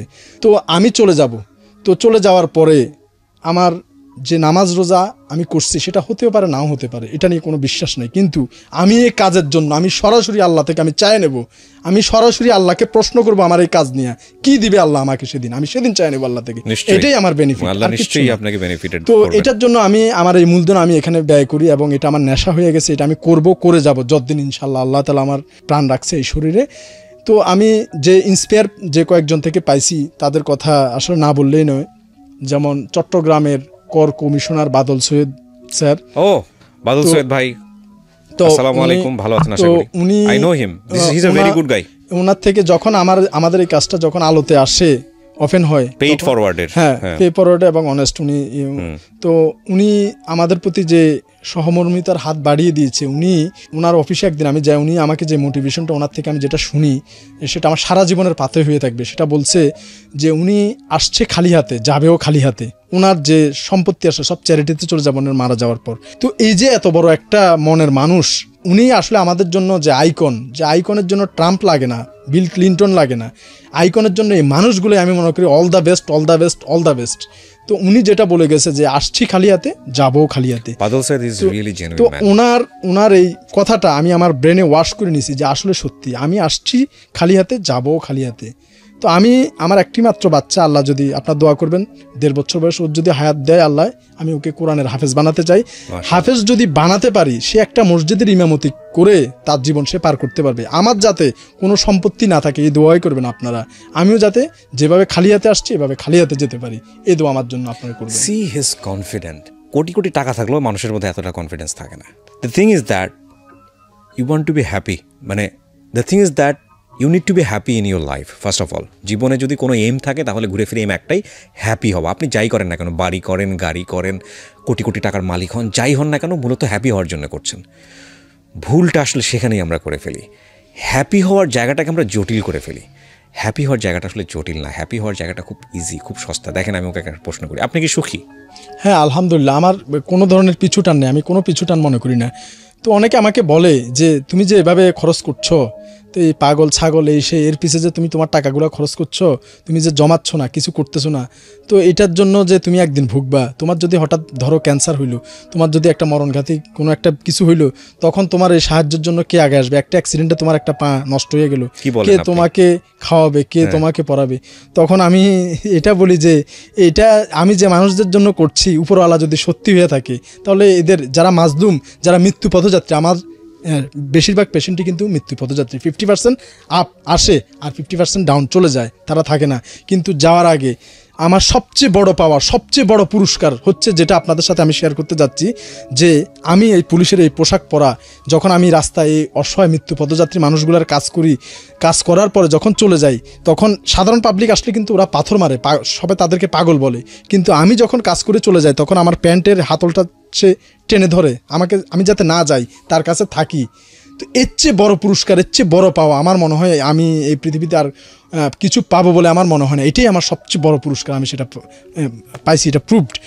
আজকের এপিসোডটা থেকে হি ইজ আ সুপারম্যান। এবং আমি মাঝে মাঝে, প্রত্যেকটা মানুষের জীবনে ফ্যান্টাসি আছে, মানে আমার মাঝে মাঝে মনে হয় আমি যদি সুপারম্যানের পাওয়ার পাইতাম, অনেক সময় অন্যায় দেখলে, অসহ্য দেখলে, সেটা ব্যক্তিগত পর্যায়ে হোক বা অন্য অন্য পর্যায়ে হোক, মানে আমার কিছু করার নেই, আমার যদি সুপারম্যানের ক্ষমতা থাকতো তাহলে এই মুহূর্তে আমি এসব কিছু করে ফেলতাম। সেটা তো সম্ভব না। কিন্তু আমি আজকে বলতেছি এই অনুষ্ঠানে বসে, আমি একজন সুপারম্যানের ইন্টারভিউ করলাম। এই শওকত হচ্ছে সেই সুপারম্যান। শওকত, আমি রিয়েলি অনেক অনেক কৃতজ্ঞ যে আপনি চট্টগ্রাম থেকে আপনি এসছেন এই জীবন গল্প অনুষ্ঠানে, আপনি আপনার গল্পটা বলে গেলেন। এবং আমি বিশ্বাস করি যে বাতি আপনি জ্বালিয়েছেন বাংলাদেশ পুলিশে, এই বাতি একসময় হাজার প্রদীপ হবে এবং বাংলাদেশ পুলিশের আদল চেঞ্জ করে দেবে। বাংলাদেশ পুলিশ পুরোটাই মানবিক পুলিশ হবে, আমি এই স্বপ্নটা দেখি। আজকে আমি বলে গেলাম, হয়তো আমি পৃথিবীতে থাকবো না, আপনি থাকবেন না, কিন্তু একদিন নিশ্চয়ই হবে। বাংলাদেশ পুলিশ সারা বিশ্বের বুকে রোল মডেল হবে এবং সেই সময়টা আপনার নাম খুব শ্রদ্ধাভরে স্মরণ করা হবে। আমি স্যালুট জানাই আজকের এই অনুষ্ঠান থেকে। আমার বাবা কিন্তু একজন বীর মুক্তিযোদ্ধা। তো আমার বাবা 2014 সালে মারা যায়। তো আমার ভাই নোয়াখালী, বড় ভাই আনোয়ার হোসেন নোয়াখালী জেলা পরিষদ সদস্য, উনি একদিন আমি বাড়ি যাওয়ার পর আমার সাথে বলছে যে নতুন ইউএনও সাহেব আসছে, মহিলা ম্যাডাম আসছে, ওনার বাবাও নাকি মুক্তিযোদ্ধা। তো আমাদের বাবাও তো মুক্তিযোদ্ধা, ওনার সাথে একটু সৌজন্য সাক্ষাৎ করে আসি। তো ওই ইউএনও ম্যাডামের সাথে দেখা করানোর জন্য আমার বড় ভাই ওনার গাড়িতে করে আমাকে ওই যে উপজেলা কমপ্লেক্সে নিয়ে যায়। তো যখন উনি একটা ইউএনও ম্যাডাম একটা কাজে ব্যস্ত, অফিসিয়াল একটা কাজে ব্যস্ত, তো আমার ভাই ভিতরে কথা বলতে গেছে। আমি বলছি আপনি যান, আমি বাইরে আছি। তো আমি বাইরে দাঁড়ায় আছি, দেখতেছি যে একটা মানুষ অনেকক্ষণ, একটা মাঝারি বয়সের একটা মহিলা অনেকক্ষণ দাঁড়ানো। এই ঘটনাটা আপনি আমাদের মানবিক ইউনিট কিংবা আমার প্রোফাইলে গেলেও দেখতে পাবেন। তো আমি বললাম যে কী ব্যাপার, আপনি এখানে দাঁড়ানো কেন? তখন উনি বলল যে বাবা আমি 3-4 ঘন্টা এখানে দাঁড়ানো একটা কম্বলের জন্য। আমরা 3-4 জন মানুষ শীতে খুব কষ্ট করতেছি। তো আমাদের চিকন একটা কম্বল আছে, একটা কম্বলে হয় না, আর একটা কম্বল হইলে খুব ভালো হয়। তো একটা ছেলে দেখতেছি, ছেলেটার বয়স হবে 8 বছর, সে প্রতিবন্ধী, মানসিক প্রতিবন্ধী এবং বাক প্রতিবন্ধী, ঠিকমতো দাঁড়াইতেও পারে না, কথাও বলতে পারে না, ইভেন সে পায়খানা প্রস্রাব করলেও বলতে পারে না। এরকম একটা প্রতিবন্ধী ছেলেকে নিয়ে 4 ঘন্টা ইউএনও অফিসের সামনে তার মা তাকে নিয়ে দাঁড়ায় আছে, উদ্দেশ্য একটা কম্বলের জন্য। তো যাই হোক, আমি দেখতেছি যে কি হয় শেষ পর্যন্ত। এরপরে দেখলাম যে ইউএনও অফিসে সকাল তখন 10টা কিংবা 11টা, কেউ তো নাস্তা করা ছাড়া আমি মনে করি অফিসে যায় না। তো ওইখানকার অফিসাররা যারা আছে ভিতরে মিটিং করতেছে, সবাই কিন্তু আমার মনে হয় নাস্তা করে গেছে। তারপরেও সব জায়গায় অফিসিয়াল একটা ডেকোরাম আছে কিছু নাস্তা নিয়ে যাওয়া। তো একটা বড় সাইজের কমলা, একটা পেস্ট্রি, একটা মিষ্টি আর একটা কেক, 4টা আইটেম, এরকম মনে হয় 8-10টা ফ্রিজ ঢুকছে। ওই এই মানসিক প্রতিবন্ধী বাচ্চাটা ওই খাবার দিকে তাকাই আছে। তো ওনারা তো অফিসার মানুষ, ওনারা তো সব কিছু খায় না, 2-1টা খায়, 2-1 অর্ধেক তো থাইকে যায়। তো ফ্রিজে করে দেখলাম যে আবার জিনিসগুলো ব্যাগ, আধা ঘন্টা কিংবা 1 ঘন্টা পরে জিনিসগুলো ব্যাগ যাচ্ছে। ওনারা খাওয়ার পর প্রত্যেকটা প্লেটে অর্ধেক করে খাবার রয়ে গেছে। ওই বাচ্চাটা ওই অর্ধেক প্লেটের দিকে তাকাই আছে, কিন্তু ওই পিয়ন সেগুলো নিয়ে যায়, ভিতরে যে 4-5 জন পিয়ন আছে ওরা মিলে ওই ভিতরে বসে ভাগ করে খাচ্ছে। একটা বাচ্চা যাওয়ার সময় অনেকক্ষণ তাকায় রয়েছে খাবারের দিকে, বেরোয়ার সময় বাচ্চাটা ওই খাবারের দিকে তাকাই আছে।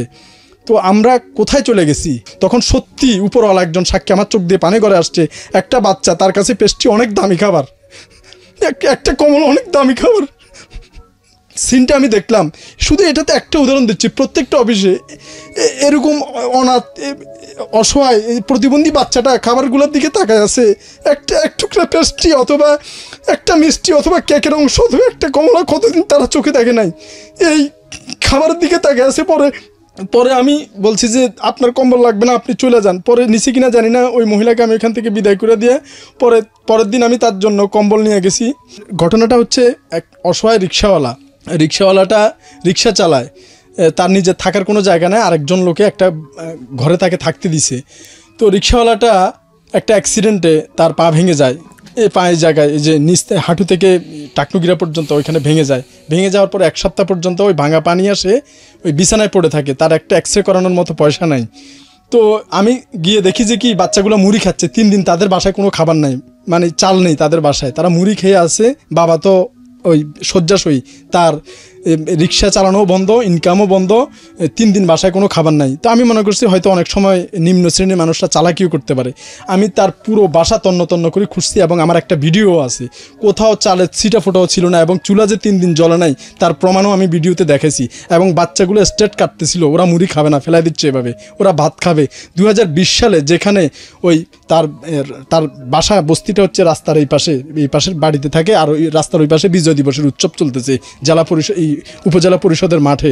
তো বাচ্চাগুলো খাবার জন্য কাচ্ছে। আমি যে একটু আগে আমার চোখের পানি আসছে যে এই পেস্ট্রি, কেক, এই মিষ্টি এবং কমলা, এগুলো তো দূরের কথা, তারা সাদা ভাতের জন্য কাঁদতেছে 2020 সালে, তাও আবার এই উপজেলা পরিষদ ভবনের মাঠের অপোজিট পাশে, যে মাঠে বিজয় দিবসের মেলা এবং বিজয় দিবসের উৎসব চলতেছে। তো যাই হোক, আমি সাথে 5,000 টাকা দিছি, পরে যাই 1 বস্তা চাল, 5 লিটার তেল, আরও 3,000 টাকা দিছি। তো আমি এই যে প্রথম সাহায্যের পরে দ্বিতীয় সাহায্যটা 1 মাস পরে করি, মাঝখানে তাদের খবর নিতে যাইয়া দেখি, আমি আমার প্রোফাইল থেকে এটা শেয়ার করি, সম্ভবত আপনারা দেখবেন 200 থেকে 250 শেয়ার হয়েছে আমার এই নিউজটা। কিন্তু দুর্ভাগ্যজনক, আপনারা এখনও যোগাযোগ করতে পারেন, নোয়াখালী কবিরহাট থানার উপজেলা পরিষদ ভবনের রাস্তার ঠিক অপোজিট পাশে রিক্সাওয়ালার নাম করিম মিয়া। তার একটা বাচ্চা 8 বছরের প্রতিবন্ধী, একটা 5 বছরের মেয়ে বাচ্চা, একটা 3 বছরের মেয়ে বাচ্চা, আর তার ওয়াইফ, তারা 5 জন মানুষ বলবো না, তারা মনুষ্য প্রাণী। এই মনুষ্য প্রাণীগুলা এখনও আছে এবং যেভাবে ঠিকানা দিচ্ছে আপনারা যোগাযোগ করতে পারেন। তো তাদের কোনো এই 250 শেয়ারের পরেও কোনো মানুষ তাদের মানে জিজ্ঞাসা করার জন্য যে আজকে ভাত খাইছো কিনা, সাহায্য তো দূরের কথা, মানুষের মানবিকতা কোথায় পৌঁছে গেছে। তো আমি বলবো আপনারা সবাই এই যে তাদের বাসার উপর যে বিশাল বিলবোর্ড রাজনৈতিক নেতাদের ওই বিজয় দিবসের শুভেচ্ছা দিচ্ছে, ওই একটা বিলবোর্ডের টাকায় তাদের পুরো বছর চলে যাবে আমি জানি।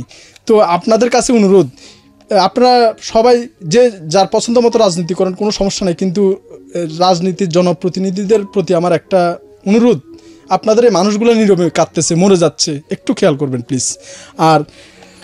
আর কি বলবো, সবচেয়ে বড় কথা হচ্ছে সমাজের এখানে আসার আজকে মূল উদ্দেশ্য আমার যেটার জন্য আজকে এই কথাগুলো আমি বলছি, সেই একটা কথাই বলবো যে আমি এখানে আমার কথা প্রচার করার জন্য আসি নাই। আমি আসছি যে মানুষগুলা রাস্তায় পচে যাচ্ছে, পোকা পড়ে যাচ্ছে, মৃত্যুর সাথে পাঞ্জা লড়ছে, নিশ্চিত মৃত্যু পথযাত্রী, যে আজকে এখানে আসার আগে যে কাজটা করে আসছি, অর্ধেক পায়ের পাতা কেটে বাদ দিছি, যেটা নিবিড় পরিচর্যা কেন্দ্রে অপারেশন থিয়েটারে বিশেষজ্ঞ ডাক্তারদের করার কথা, সে জায়গায় সাধারণ ডিপ্লোমাধারী একজন পুলিশ সদস্য, এক হাতে আমার অস্ত্র আর এক হাতে আমার এই সিজার, কি বলবো, এই অপারেশনের খুঁটিনাটি যন্ত্রপাতি নিয়ে আজকে আমি রাস্তার পাশে ফুটপাতে তার এই যে কাজটা করলাম, একবারে ওটির কাজ, অপারেশন থিয়েটারের কাজ যে আমি রাস্তায় করলাম, তাকে নিব কোথায় বলেন? আপনাদের বিবেকের কাছে প্রশ্ন। আমি যে মানুষটার পাটা অর্ধেক কেটে বাদ দিলাম তাকে বাঁচানোর জন্য, এবং আলহামদুলিল্লাহ সে ভালো আছে, তো এই যাত্রী ছাউনির নিচে তাকে আমি নিবটা কোথায়? আপনাদের কাছে আমি প্রশ্নটা রাখলাম, বলেন কোথায় নিব আমি তাকে? আর সে কাগজ দেখাইলো তাকে নাকি মেডিকেল গেছে, মেডিকেল থেকে নাকি তার চিকিৎসা করতেছে না, পায়ে থেকে পচা দুর্গন্ধ বেরোচ্ছে, তার কাছে একটা টাকা নাই যে কোনো একটা ওষুধ কিনবে, তার কোনো আত্মীয় স্বজন নাই। আর ও মেডিকেলের দোষ দিয়েও বা লাভ কি? মেডিকেলে এই লোকের দায়িত্বই বা কে নিবে? তো সমাজে অনেক ধরনের মানবাধিকার সংস্থা, এনজিও সংস্থা, অসংখ্য সংস্থা আছে, কিন্তু এই 10 বছর আমি শওকত চাক্ষুষ সাক্ষী যে কোনো ধরনের প্রতিষ্ঠান এই পচে যাওয়া রোগীদের নিয়ে কাজ করে না, বা আমি এখনো পর্যন্ত দেখি নাই। তো আমাদের এই বাংলাদেশ পুলিশ মানবিক ইউনিট এটার পিছে কাজ করে যাচ্ছে, এবং আমি আশা করি আমাদের ইনশাল্লাহ প্রত্যেকটা বিভাগে এরকম মানবিক পুলিশ ইউনিট গঠন হবে। আমি একটা জিনিস বলতে চাই, সেটা হচ্ছে এই নিঃস্ব অসহায় বেয়ারিশদের জন্য আমি শওকত আজকে আসি, কালকে নাও থাকতে পারি। আজকে হয়তো তার সেবা করতেছি, কালকে যখন থাকবো না তখন তো আবার সেই যা আছে তাই হয়ে থাকবে। তো এটা যাতে না হয়, বাংলাদেশের 7টা বিভাগীয় মেডিকেল কলেজে একটি করে নিঃস্ব বেয়ারিশ ওয়ার্ড যাতে চালু করা হয়। আমার সবচেয়ে বড় স্লোগান হচ্ছে এটা, যে মানুষের টাকা দেওয়ার কোনো ক্ষমতা নাই, পয়সা দেওয়ার কোনো ক্ষমতা নাই, সেবা শুশ্রূষা করার মতো কোনো লোক নাই, নিশ্চিত মৃত্যু পথযাত্রী, এই লোকগুলা যাতে সেবা পায়, এই লোকগুলা যাতে নীরবে না কাঁদে, তাদের চোখের পানিতে কোনোদিনও আমাদের বাংলাদেশে এগিয়ে যেতে পারে না, আমি এটা বিশ্বাস করি। তাদের অভিশাপ নিয়ে আমরা কখনো এগিয়ে যেতে পারবো না। তাদেরকে রাইট শওকত ভাই, আমি একটু আপনাকে ইন্টারাপ্ট করছি। বিশেষ করে বিদেশে যারা আছেন, বা আমি জানি এই ভিডিওটা দেখার পরে তারা অস্থির হয়ে যাবেন এই লোকটাকে রিচ করার জন্য। আমার মেইলে প্রতিদিন হাজার হাজার মেইল আসে, আমি সবাইকে অ্যাড্রেস করতে পারি না। আপনার কোনো পার্সোনাল মেইল আছে যেটা মেইল অ্যাড্রেস, যেটা বিদেশ থেকে আপনার সঙ্গে সরাসরি মেইল করতে পারে, মেইলে কথা বলতে পারে? SHOWKAT এরশাদ, শওকত এরশাদ 2635@gmail.com। আমি ওপরে লিখে দিয়েছি, ভিডিওর উপরে দেখেন আপনারা ভালো করে। ওকে, সো আপনারা যারা বিদেশ থেকে ওনাকে রিচ করতে চান, ওনার সঙ্গে যোগাযোগ করতে চান, ওনার ফোনে পাবেন না, কারণ যে নাম্বারটা বলে দিল এই ফোন নাম্বার আমি জানি এটা মানে ফোনের পর ফোন আস্তে আস্তে ব্লক হয়ে যাবে, এবং ওনাকে রিচ করা খুব ডিফিকাল্ট হবে। সরাসরি ওনাকে মেইল করবেন যারা ওনার সঙ্গে যোগাযোগ করতে চান, এই টিমে মানবিক সাহায্য দিতে চান।